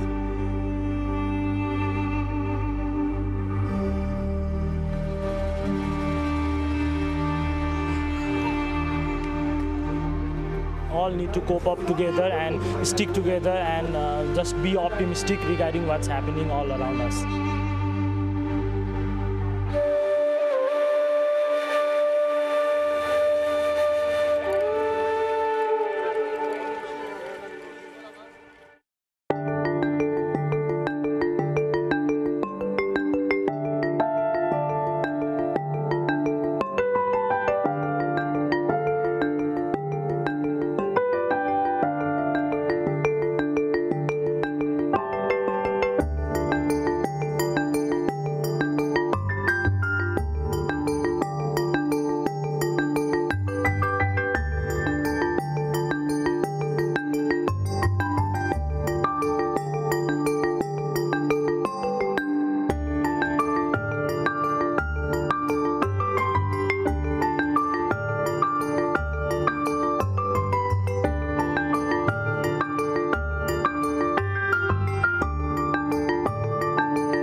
Welcome back to the UN General Assembly. We are witnessing an historic event on Al Jazeera today, the first ever live televised debate of the candidates to the post of UN Secretary General.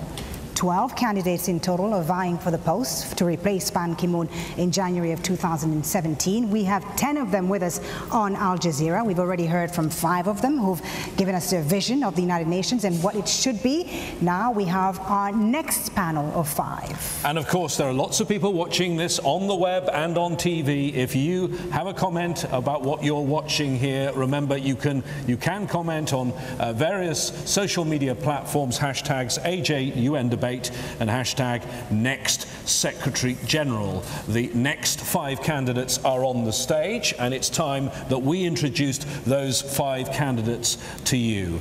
We start with Helen Clark.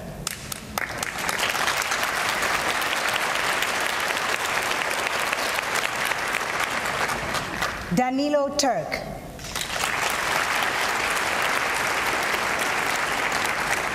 Christiana Figueres.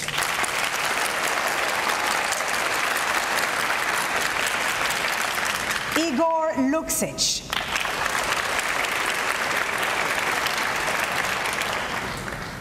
Irina Bokova.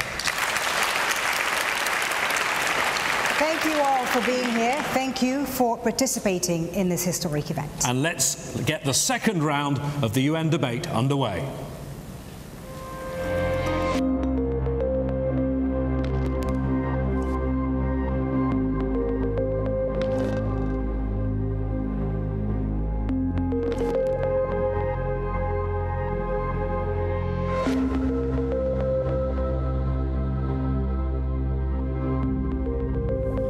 Here we go again, and it's the same format as last time, but those who perhaps didn't catch the beginning of the last programme, we're going to hear from each of the candidates about their background and why they want this job, this poison chalice of being the Secretary General of the United Nations. So let's go one by one. They have 90 seconds each to set out their stall. Helen Clark, Administrator of the UN Development Programme and the former Prime Minister of New Zealand. It's not a poison challenge. There are many challenges the UN has to step up to, and they run across development, environment, human rights, humanitarian needs, peace and security. I know we've got the groundbreaking agendas for sustainable development and climate change, and we have to work to implement them as fast as we can. But I think where the UN is seen to be falling short is in the peace and security area. We have to get better at preventing conflict and resolving conflict. I believe the long-term answers lie in building the peaceful and inclusive societies which will talk their differences out and not fight them out. But in the short term, we have to get a lot better at anticipating those warning signs of what could spill over into serious human rights abuses and conflict. As Secretary General, in stepping up to these challenges, I would draw on my long experience of leadership and of having to make a lot of hard calls. And I do think I have the vision, the experience and the skills to lead this great organisation, founded in 1945, to have a better, fairer, safer world for all its people. Thank you.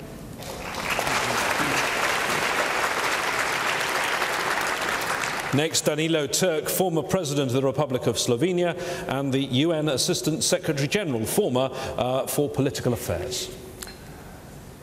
The world today needs a renovated United Nations. But in order to renovate the United Nations, we need experience, we need commitment, and we need vision. And I believe that in my 30 years of work with the United Nations, I have gained a great deal of experience in human rights, in dealing with political issues in the General Assembly and Security Council, and later as Assistant Secretary General for Political Affairs. The interesting thing is that in all this time, my commitment to the United Nations has only grown stronger. Today, before this meeting, I met one of my friends from the indigenous community, And we talked about the times when the Declaration on Indigenous Peoples was formulated in the United Nations, and we very quickly realized what kind of action is needed today. So this is an example which shows how commitment comes from experience and how current tasks can be identified with clarity. And of course, that requires development of partnerships. UN cannot be only a club of governments. It has to have partners in the non-governmental community, in civil society generally, in academia and the business community. And I believe that tonight we'll be able to talk about this in some detail. Thank you.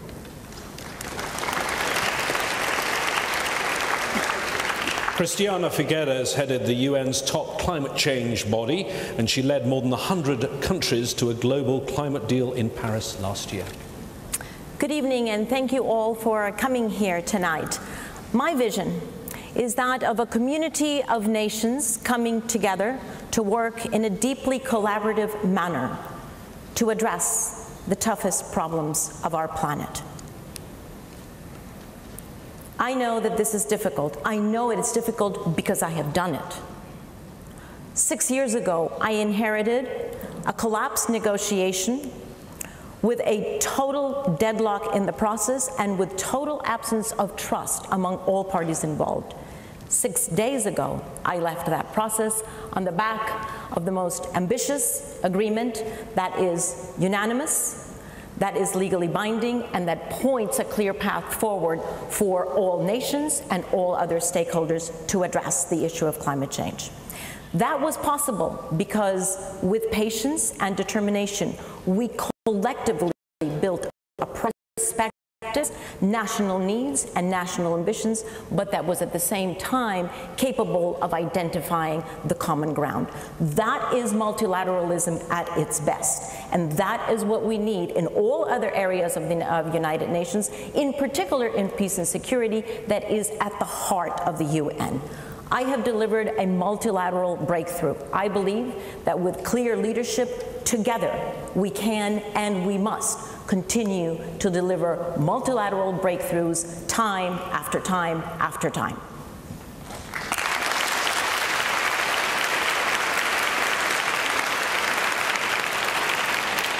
Igor Lukšić is the former Prime Minister of Montenegro. He was until recently also his country's foreign minister. Good evening, first of all, to all, and I have to say it's a great pleasure to be here tonight and take part in such a distinguished panel on such an important topic. First time so public, first time so open and transparent. It's been also a great pleasure to take part in the whole of the process up to now, and rightly so. Today, we're in the process that selects 1 for 7 billion, as one of the NGOs has nicely put it. But 70 years ago, it was 1 for 2 billion. And when UN turns 150, it will be 1 for 11 billion. So world changes, will continue to change. We have to be ready to face the change. We have to be ready and able to respond to all the challenges we're going to face. I come from a country which 20 years ago was in the region that was engulfed in war. We had mass massacres. We had a number of different other problems. But we've managed to come out of the crisis. We've managed to sustain peace. We have always been investing a lot in multi-religiousness, multiculturality of my country. And I believe we have developed also certain transitional experience that can show to the world certain examples that can be actually what the world today needs. Talking about the challenges that UN faces, we quite often point to the need that we have to respect some of the major principles, like 50% gender parity, rightly so. But what I also like to emphasize is another 50% of the world's population, that they are under 25. We have to work, we have to prepare UN, we have to work for them, because that's the generation to come, and we have to prepare well for them. Thank you. Irina Bokova is the Director General of UNESCO, and she served as an acting foreign minister for Bulgaria. There are two reasons which gave me the audacity and the courage to be a candidate for this important position. The first, of course, is the great privilege of serving an organization like UNESCO for the last 7 years, which has a wide-range mandate, and I would say a beautiful mandate, the soft power of the United Nations, to promote education, to promote culture, intercultural dialogue, to protect world's heritage, to give all the power of the sciences, of new technologies, to give also and work for the promotion of the freedom of expression, of freedom of speech, to protect journalists. And I believe nowadays the challenges that are in front of us with the conflict, with the humanitarian situations, with the climate change, ask for more United Nations, ask for more engagement, for more of the soft power of the United Nations. And the second reason is I'm a deep believer in multilateralism, coming from a country that is multicultural, a bridge between the East and the West. And coming from East Europe, we in Eastern Europe, and I turn to Igor and to Danilo, have gone through a profound change. We know what transformation of society is. We know what it is to make democratic societies and to instill some democratic values. And I think we are deep believers precisely because of that. So I think that with this experience, I can serve the United Nations. Thank you very much. Well, there we have it. This panel of 5 candidates setting out their stall in 90 seconds. If you weren't watching last time around, now we change the rules a bit because now we go to questions and they get just 60 seconds when they get a question. The reason for that is to try and get the candidates to say as much as possible on as many things as possible, and we behind the scenes have people with stopwatches trying to make sure that everyone has the same time. Questions coming from me and Folly, and Folly's got some people to speak to as well there in the General Assembly. Indeed, I'm on the floor of the UN General Assembly, and like in the last hour, we'll have questions from the diplomats here, as well as people from civil society who are our guests. Some of our guests are from here today. The first question is from Poland's ambassador to the United Nations, Bogusław Winid. Mr. Ambassador, your question. Thank you, Folly, for organizing this historical debate. Well, my question concerns the principle of geographical rotation of the key positions in the United Nations, including, of course, the position of Secretary General, the system which was adopted roughly 50 years ago. Well, my question is, should we exclude some positions from the geographical rotation principles, and if so, why? Thank you. Thank you very much, Mr. Ambassador. A very good question. We'll put that question first to Ms. Irina Bokova. Which would make you most proud today, Ms. Bokova? To be the first Eastern European to be Secretary General, or the first woman? My response is in 2 seconds, both. No, you have to choose one. One. Well, okay, then answer the ambassador's question about geographical representation. Should some positions within the UN be exempted from geographical representation? Again, my response is in 1 second, none. Can you elaborate, Ms. Bokova, for our audience? Well, I think, if you allow me to enlarge a little bit the question, I think geographical distribution is important. And I think, and I'm trying to make in my organization in UNESCO this as a rule, we have in our secretariat of less than 1,200 people, 161 countries represented. And I have made a deliberate effort to make as wide as possible geographical distribution. I think this is important for the culture, this is important for the representation of all the regions, of all the countries, be it small, distant, big, powerful. I think this is extremely important, and I have done it by example at UNESCO. Okay, thank you very much for your answer. Ms. Helen Clark, on that same question of geographical representation, the very unofficial rotation of who gets the Secretary General position this year says it should be Eastern Europe. There are 7 candidates from Eastern Europe. What is your view on that? Should Eastern Europe be getting the Secretary General position, even though, you know, in terms of population, this is the smallest region in the world that's represented at the United Nations? My country belongs to a grouping for electoral purposes at the UN called Western Europe and Others Group. I'm from the Others. And sometimes I think WEOG should stand for Western European and Orphans, because my little country is from the South Pacific and it's never had a Secretary General either. So I really think that when we look at the scale of the challenges our world is facing, we need a global search for the best talent. This is a critical job, the best talent. Danilo Turk, I'd like your perspective on this as an Eastern European political leader in the past. Yes. What do you think of rotation of the Secretary-General's job, and is it your bloc's turn? I think that geographical rotation is indispensable. It's an instrument of fairness, and if we want to establish fair and decent processes in this organization, then we have to work on the basis of rotation among different groups. Now, of course, there were proposals in the past to reform the groupings for electoral purposes, and these discussions will continue. Hopefully one day there will be change. But now that's the arrangement that we have.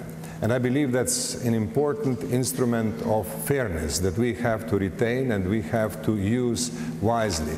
But there is one thing that I would like to emphasize in addition to whatever else one can say about regional groups, and that is the Secretary General has to serve the whole organization. The Secretary General is not an East European or non-East European. The Secretary General belongs to the whole organization, and my candidature is based on that, and I appreciate the fact that the process this year has really been. Thank you very much. Igor Luksic, if I can ask you about this, there seem to be two competing things, none of it written down, but a convention that it goes around the different parts of the world, and Eastern European hasn't had it yet, but neither has a woman had it. Why do you think, or do you think after 70 years it's time for a female Secretary General? I know it's a hard question for you. A very difficult one to respond, because I cannot help it. I mean, first of all, I think it is all right that Eastern European group has the chance to offer candidates. Actually, I believe it will be okay if the smallest country from the Eastern European group actually enjoys having a Secretary General eventually selected. But I think this is, again, not so much about regional rotation. I think it is also about challenges we're facing in today's world. And even if there was no principle of regional, whatever, I would be considering this possibility, because I believe that UN needs a new approach, needs something new.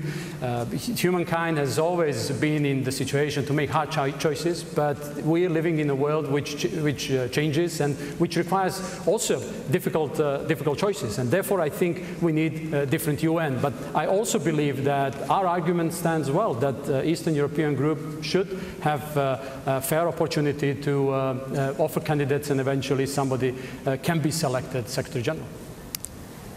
Thank you very much for that response. I will put that question now to Ms. Christiana Figueres. The Eastern Europeans say it is their time to be Secretary General. Your response?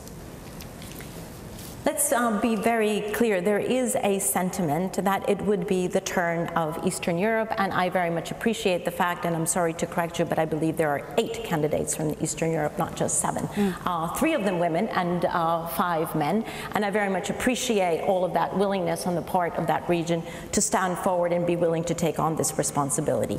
The candidacy of Costa Rica is in no way a disrespect.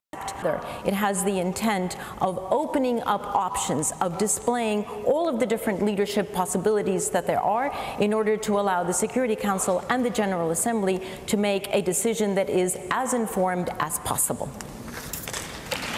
Thank you. Thank you, Ms. Figueres. And there are indeed 8 candidates from Eastern Europe competing for the job of UN Secretary General. Now let's get into a very important issue, and that is crisis and conflict. As we mentioned, the world we live in today is experiencing crisis like never before. There is the war in Syria, there is Iraq, of course, and those wars with the refugee crisis they've created as well. Now, we want to talk about how, as Secretary General, you would solve these crises. We will go first to a question from our audience here, and this is Christian Pihok, who is a Brazilian student who's just joined us from Brazil, especially for this event. So if you could please give him a round of applause. He's very excited to be here. Now, Christian is going to be speaking in Portuguese, and then I will tell you what he says after he asks his question. Christian. O fato do Conselho de Segurança ser composto por apenas 5 países como membros permanentes gera desequilíbrio entre as nações, tendo em vista os países possuem. Quais as medidas que poderiam ser tomadas para tornar este Conselho de Segurança mais justo e igualitário? Thank you very much, Christian. This question is... Thank you. Well done, thank you. The question is about Security Council reform, of course. The fact, he says, that the UN Security Council is composed of only 5 permanent members, given their veto power, generates a power imbalance between nations. What measures could be undertaken, he says, to make sure the Security Council is more just and egalitarian? Let's put that question perhaps to Mr. or a lady. Let's try Ms. Helen Clark. Well, 2 issues there. One is about the composition of the Security Council, and the other is about the decision-making in the Security Council. On the composition, we have a council which reflects 1945, the end of World War II settlement. 10 years ago, the member states had a good go at trying to reform it. It didn't get to conclusions. The debate is raging again. If there's anything I can do as Secretary General to facilitate that for tech advice, I will do that. Secondly, on the decision-making, I would like to think I could contribute to building a better culture of trust between key parties on the Council, because the Security Council works best when there isn't polarisation on it, when everybody is seized of the importance of solving a threat to peace and security. And heaven knows we see a lot of real threats, actual threats to peace and security right now. So we have to redouble our efforts in the search for peace. What were some of the starting words of the Charter? That the UN must strive to save succeeding generations from the scourge of war. We're not doing so well. You spoke there about when the Security Council is divided and getting things done. Cristiana Figueres, if I can pick that up with a specific example, and it's the awful one, 5.5 years of war. We have a process which is Geneva talks going nowhere. They're supposed to have come up with some sort of political transition by the 1st of August. Well, if we look at our calendars, we're pretty close there, and the talks haven't even restarted. How do you navigate this issue, given that it's very hard to get the Security Council to agree on anything? Well, I do think that it is a remarkable example of deadlock in the Security Council, and if there's any reform that is very urgent, in fact even more urgent than restructuring the Security Council, it's reforming the way that the 5 members work with each other so that they can get out of deadlock, because that is their responsibility. I would use the full offices of the Secretary General to work with all the P5s to get to a common understanding that respects their differences and their different interests in the region, but that also allows them to move to common ground, because ultimately peace is the common interest of all. It is the common interest of all of the P5s, it is the common interest of all of the member states of the General Assembly, and it is the common interest of every single one of the 7 billion people on this planet. Thank you very much. Let me try with another example, Irina Bokova, a conflict that goes back till the very early days before the origins, in fact, of the conflict before the UN was founded, and that's the situation with Israel-Palestine. Again, quite hard to get action in the Security Council. The last time they tried a resolution, it was blocked. It wasn't voted on by a majority of the Council, and one of the veto members, one of the P5, actually voted against it. There hasn't actually been a resolution in the Security Council on this issue since the end of the Gaza war in 2009, and we've had 2 Gaza wars since. You're right that this is one of the conflicts, one of the issues that is surfacing and still requires a lot of efforts. What I think here, in order to implement the resolutions, adopted resolutions by the Security Council, and what is also the will of the General Assembly and the United Nations to have a two-state solution, and two states living in peace, to have the security for both states, we need to build trust.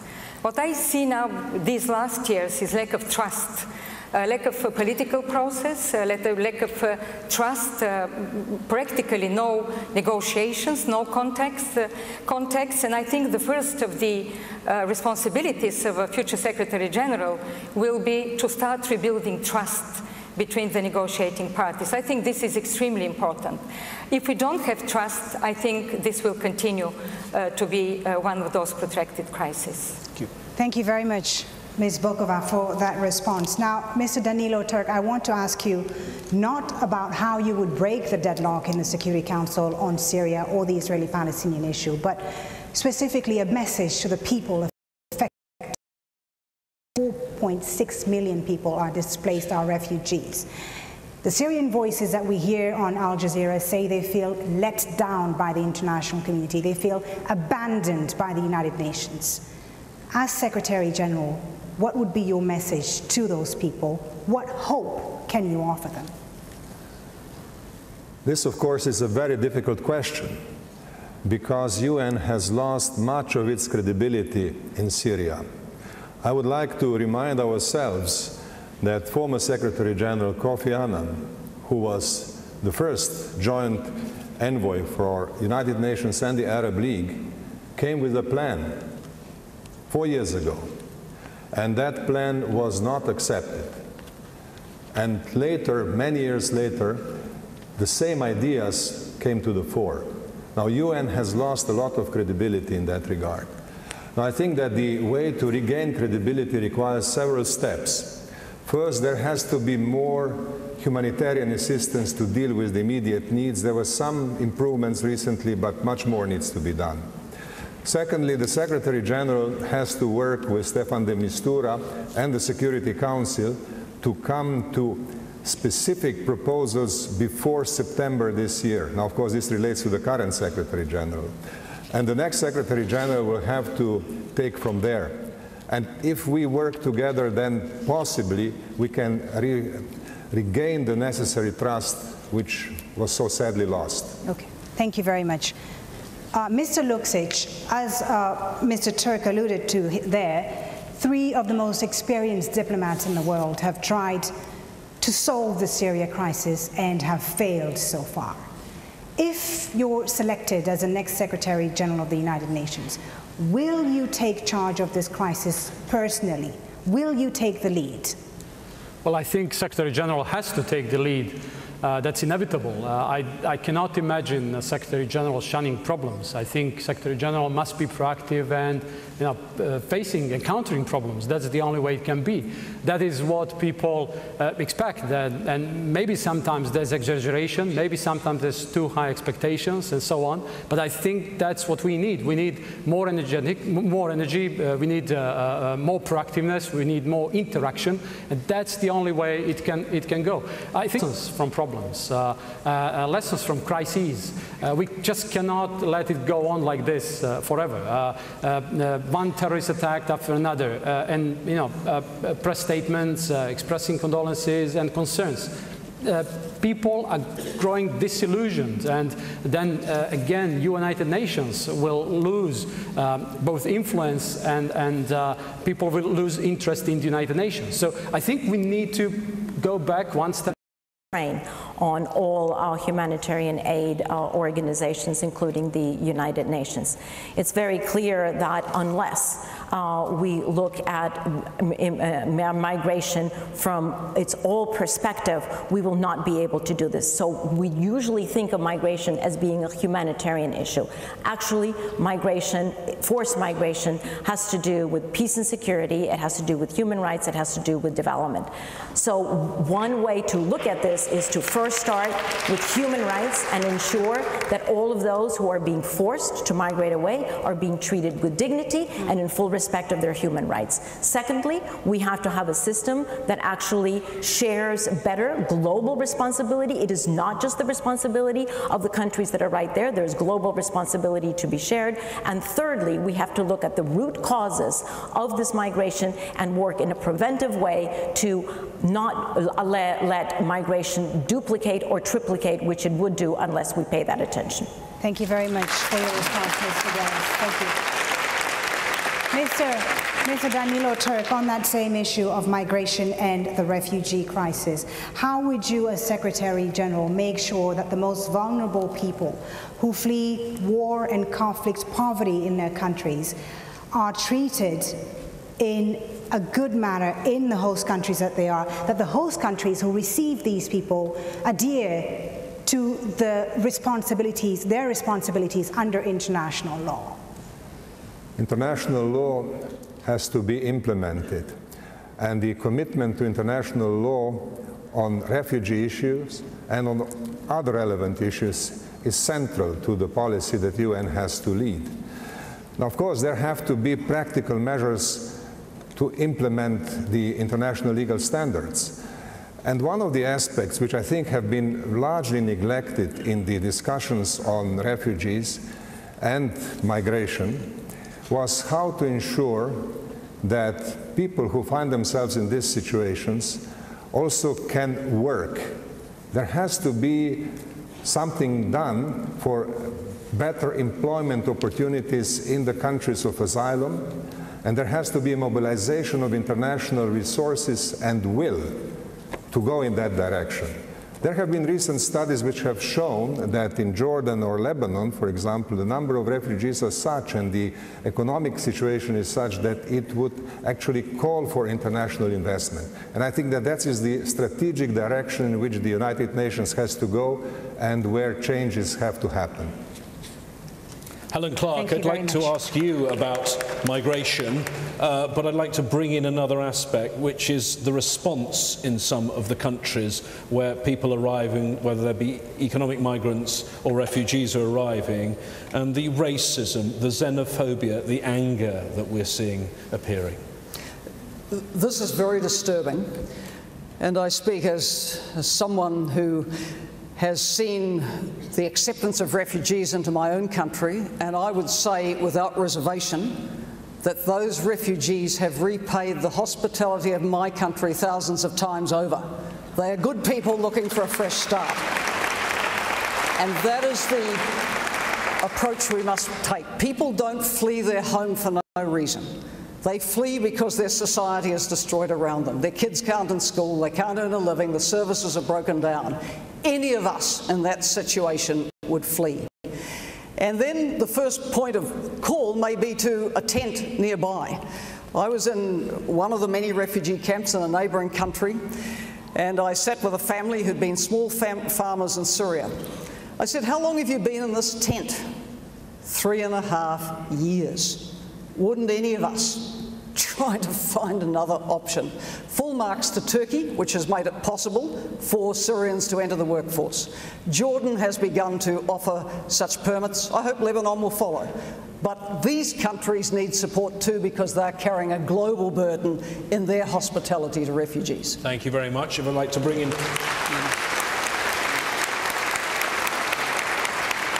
Igor Lukšić on this issue. Obviously, the Syria crisis is swelling the numbers, but we're seeing so many people moving around from country to country. This is something we're going to have to get used to forever now, aren't we? Well, I hope not forever, but People want to move to absolutely, and it's not, I mean, 65 million people are on the move, but there is a lot more people who want to resettle. And just imagine all of them. I think it's, some research shows it's about 200 million people they want from economic reasons to resettle somewhere else. Technically, it may lead to the increase of GDP, world GDP, in the short run. In the long run, it would bring devastating polarization of income, as many skillful people would leave those developing countries. So that's a very important aspect we need to take into account, and that's why Sustainable Development Agenda also recognizes migration issues. But let me also turn and comment on more immediate problem of migration, which, I mean, my country was not on that route, but we were in the neighborhood of the Western Balkans route, and we've been seeing that. 17 years ago, in my country, there was 20% of the population who were refugees or internally displaced people. So I really understand problems Jordan, Lebanon, other countries are facing today. And compared to that, I mean, European problem is really minuscule. So we need to make sure that refugees, if they want to resettle, and it's very difficult to return, the repatriation is at the lowest level compared to what we had in 80s. So the only way forward is probably through a combination of humanitarian and development aid. We need to focus on development. When asked about my concerns related to the current world, it's the lack of development. We must not let it happen. And if I can have a follow-up question with you, the other problem we haven't talked about this is raising the funds the UN so desperately needs. All of its funding for these issues is below the targets. And the interesting thing is, there's a lot of money in the world. There's a lot of money people want to use to invest. Private companies, private sector, many other donors. They are so I think one of the roles of the next Secretary General and his or her team will be actually not about reinventing the wheel. It will be actually to make sure that we are able to build partnerships with other donors, with other regions, to mobilize resources and wisdom to make sure that we are able to respond to the challenges. So money exists. So we need to make sure that we are effective and convincing enough so that money is used for proper purpose. Thank you. Ms. Bokova, a question to you about the fact that in many countries, resources to combat the trends of, this widening gap between rich and poor are really scarce. What will you do, for instance, to reduce gender discrimination precisely, and violence against women in some of the developing countries where we see women increasingly targeted? I believe that one of the probably most effective tool of bridging the inequality is education. And I would say that from the point of view of social mobility, there is nothing better than educating people. I think there should be a massive investment in education, which is, of course, one of the goals of the Agenda for Sustainable Development. And when I say education, of course, I mean girls' education, women, adolescent girls, because we know the impact of education on the health, on girls staying in schools. Every year a girl stays in school, adds income to her family. She's not married off, she's not pregnant, she's not being violated, and we need to create all the enabling environment for girls to go to school. I think if we have to have a face of this agenda of sustainable development, maybe we should take a photo of a girl that is 12 years, 10, 12 years, that is continuing to go to school, to a safe school, that is not married off, that is supported by her family and her community, and then she is empowered to continue with her life. I'd like to ask you now a specific question about a country that is one of the poorest in the world and certainly one of the poorest in the Americas. A question about Haiti, because the UN's involvement in Haiti is one that some have found very controversial. Clearly, there has been this outbreak of cholera. Now, the official figures say 9,200 people have died from cholera in Haiti. Many believe the figures are much higher than that. Most scientists you talk to believe that the UN peacekeepers brought cholera to Haiti. So maybe we can have a show of hands. As Secretary General, would any of you admit responsibility and apologise to the people of Haiti? Who would do that?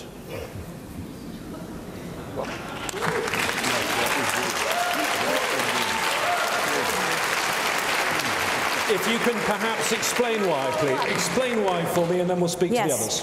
Because I believe that that was an unintended consequence of a very important goal of the United Nations, unintended consequence. But we have to be responsible even for unintended consequences. If I go to the 38th floor, I will make sure that during my tenure, we completely eradicate malaria and cholera from Haiti and the advantage of that is that we will actually increase the sanitation level and the health levels overall. But that is a responsibility, a moral responsibility that the United Nations has and that must be fulfilled. If I could have a quick yes or no follow-up. You say you'll apologise.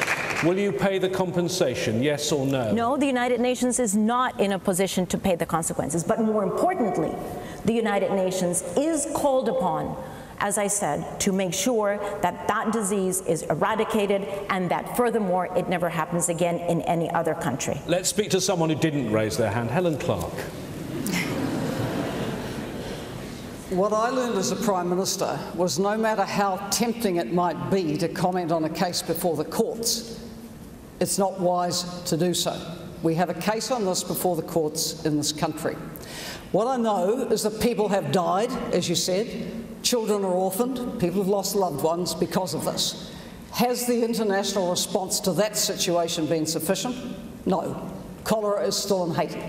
So the critical thing now is to rally support for Haiti to have better water and sanitation for its people, better living conditions, and for the families who have been so damaged by what has happened to be able to rebuild their lives. If there are issues of sanitation in UN camps, which there may well be, let us attend to that, because UN peacekeepers shouldn't be living in squalor either, if that is going to cause a problem to them, but to a surrounding neighbourhood. So we've got a lot of work to do to put things right for the people of Haiti. Thank you very much. Thank you, Ms. Helen Clark. We're now going to move on to our next topic of discussion, and that is the relevance of the United Nations today and whether it's time to reform it. As we've said, this is a 70-year-old organization, and while it can claim a number of successes, there is also criticism of the United Nations for being disconnected and disjointed. The Security Council, for instance, is described by many as a private members club, and a lot of people have called for a reform of the Security Council. So we're going to take a question. I know we'll get into that in just a bit more, but a question first from the Chilean ambassador to the United Nations, Mr. Christian Barros. Gracias, thank you. This is a very simple question, but it's really important. We would like to know your proposal for increasing the funding of UN human rights system. Of course, including the Office of the United Nations High Commissioner for Human Rights, from the regular UN budget and in more equitable way, in light of the dramatic increase in needs on the ground and demands for technical assistance from member states. Thank you. Thank you very much indeed. Ms. Irina Bokova, the needs on the ground today are tremendous. $26 billion needed for humanitarian relief alone. How do you increase the funding? Where do you get the money from? Well, I think that overall United Nations system, particularly in the humanitarian, are underfunded. We know this fact. And of course, I know that we have to become more efficient in order to tell the donors and to tell the partners that we can deliver what is expected from us. I believe this is an issue that needs a lot of support of member states. Definitely, the Secretary General should take the lead and propose a very committed debate around it. Unfortunately, it is not the Secretary General that adopts the budget of this organization, but I do believe that in terms of supporting the Office of the High Commissioner, to support the missions of the High Commissioner in different places on protecting human rights, linked also to the political mission, is very much underfunded. I will fight for a bigger chunk of the fund, of the budget of the United Nations, both regular and extra budgetary resources, for the political missions, including for the missions of human rights. Thank you very much, Ms. Bokova, for that. Mr. Danilo Turk, a question for you now. Former UN Assistant Secretary General Anthony Bambury described the UN as a failure due to colossal mismanagement. He says, and I quote, "The system is a black hole into which disappear countless tax dollars and human aspirations." So how would you address, for instance, institutional corruption and the misuse of resources within the United Nations, especially in humanitarian settings? Now, the articles like the one from Mr. Banbury are welcome. This is criticism. Mr. Banbury has left the United Nations and then published his critical remarks. We have to value this, and we have to find ways. One of the first things I would do as Secretary General, I would have a thorough discussion with the Office of Internal Oversight to see what exactly this office and other inspection mechanisms in the United Nations are doing right now and how we can improve the inspection capacity of the United Nations. That is what we have to do. But that's only something that helps with part of the problem. We have to do more to deal with other aspects of Mr. Banbury's critique, which had to do with recruitment and rotation. And there, I think the Secretary General can move really very quickly. I would establish a small working group to make proposals for change that would shorten the time needed for recruitment. And this can be done in a few months. The proposals can be made in a few months. And then from that, we can go on into rotation and other personnel issues. So in short, inspections are critical, but they would not do. They have to be combined with other measures.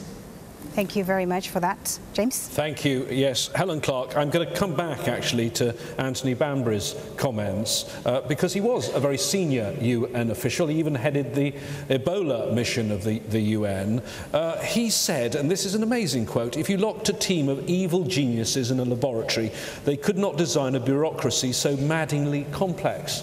Well, is that the UN that you see every day, and how does it need to change?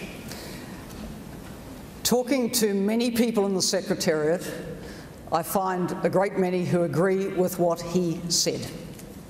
I want to bring to this job my experience, both as a Prime Minister running a reformed public administration in New Zealand and running a reorganisation at UNDP, where we managed to keep delivering the same amount of programming, actually with fewer managers, more people going out to the field where they were closer to country, and eradicating duplication of function. I know this can be done, and I think it's a question of good people, poor systems. So let's reward the good people with some good systems. Thank you very much. If I can put that to you, Christiana Figueres, you have been leading climate change. If you come in as the UN Secretary General to UN headquarters, are you the change candidate when it comes to all this bureaucracy? I think it could be. I think I have had not only zero tolerance for sexual abuse, for corruption, and for inefficiency, but a true commitment. I would agree actually with my colleague Helen, because the very hard-working staff of the United Nations are currently not being served by an institution whose processes have been historically over years changed 100 times so that you don't even know where they actually started. And we have been able to cut through from 10 steps down to 1, from 21 steps down to 3.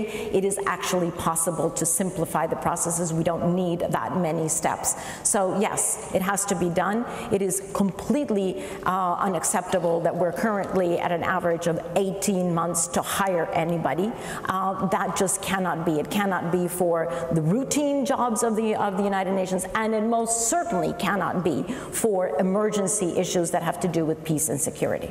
Okay, thank you very much, Ms. Figueres, for that response. We're going to take a last question from one of the ambassadors here with us at the General Assembly today, and that's the ambassador of Indonesia to the United Nations, Mr. Jan Trase Jani. Thank you. Noting the many challenges that are facing the world today and the limited financial resources of the UN, as well as the expectation of members, what would be the most important initiatives that are innovative that you would like to implement in terms of the UN management reform? And do you think that the UN Secretariat is too large or is it too small? Thank you. Perhaps to Mr. Luksic. Thank you. Well, there are two principal actions I'd like to take in this field.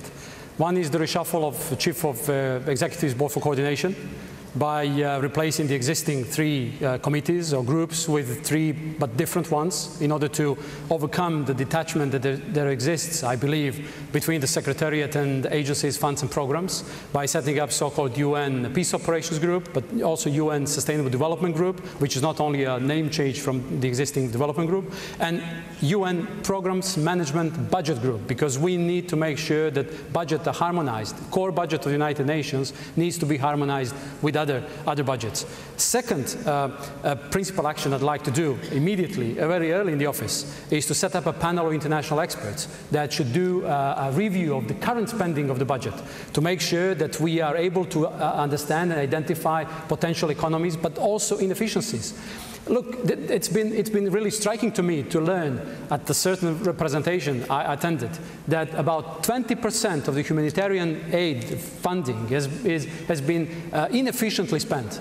And one of the proposals is actually to embrace modern technologies. The blockchain technology, for example, can solve a lot of the problems. So UN should be leading the effort in offering new opportunities rather than standing in the back, probably still closed or imprisoned in 80s or in 20th century. Thank you very much. Now, Irina Bokova, you are based at UNESCO headquarters in Paris. When you fly in here to the UN in New York, do you see lots of possible savings? Do you see ways of making this run more efficiently?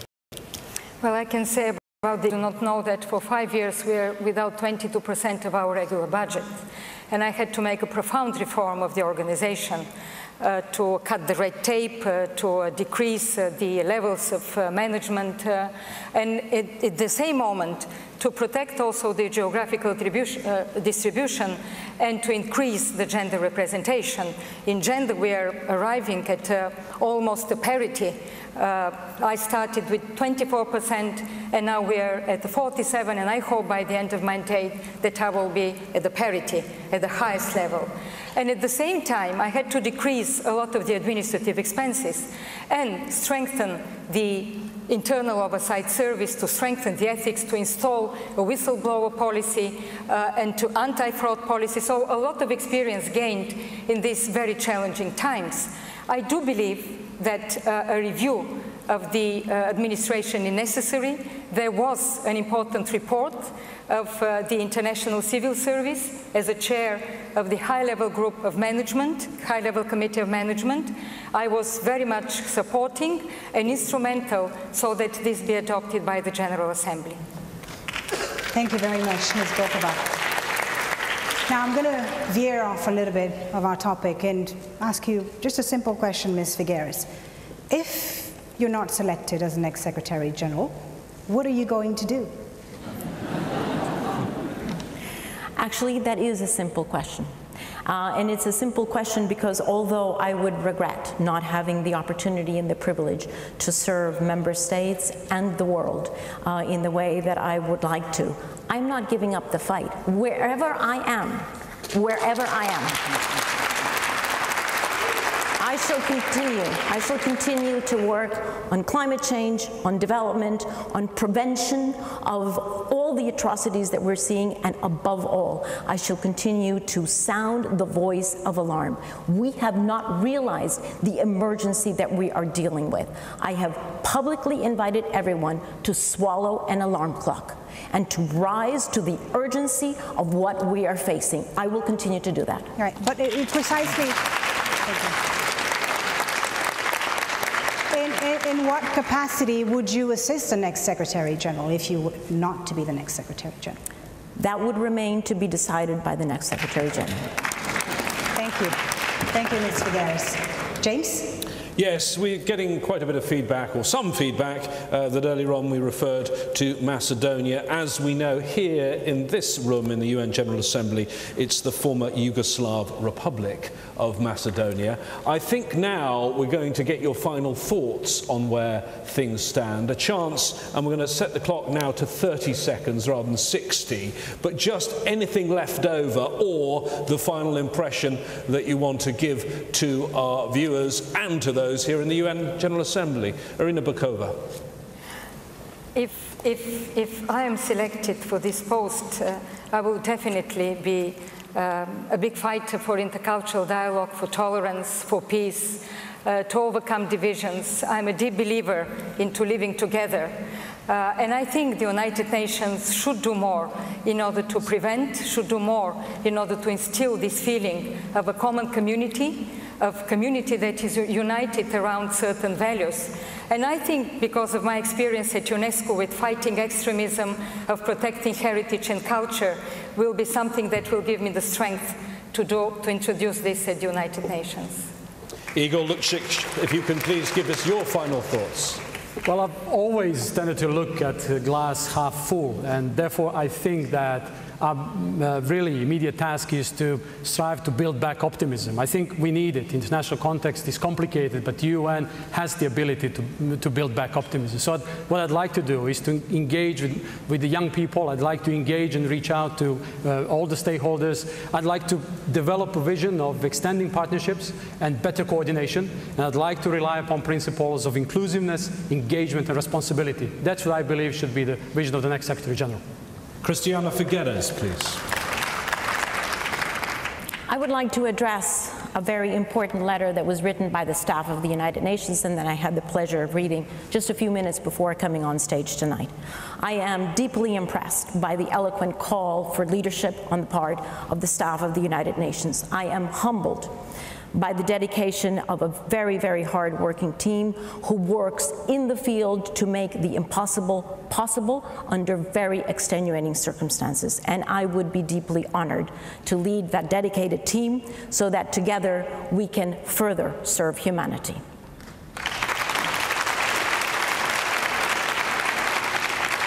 Danilo Turk, please, your final comments in 30 seconds. In this discussion, we have heard many critical views, but let us not forget, United Nations is also an organization consisting of people. And we have in the Secretariat wonderful people. I know some of them, I know how hard they work, many of them in difficult situations, and some risking their lives. So we have to be not only humble, but also proud that this organization is capable of bringing such a wonderful group together into an organized action. And I think that this is an asset. This is the most important asset of the United Nations, which the Secretary General has to respect, to cultivate, and to improve. Helen Clark is next with her final 30-second thoughts. Being Secretary General would be an incredible privilege and an incredible opportunity to work for peace, development and human rights, to work for that better, safer, fairer world. I have every energy to put into this task. These are issues I've worked on all my life, and I would really relish the challenge of this position to carry on that work and try to build that better future. Thank you.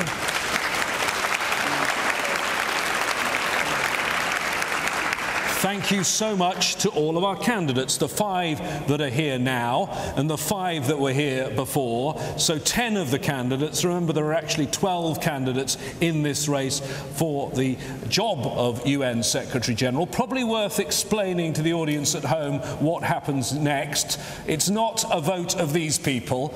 It's a vote of a very different body. The UN Security Council gets the final vote. What's happening in the next week, just over a week, is the Security Council is having its first straw poll. But we do want to hear from our viewers about who you think came out on top today of the 10 candidates who were here, who did well, who you think should be the next UN Secretary General.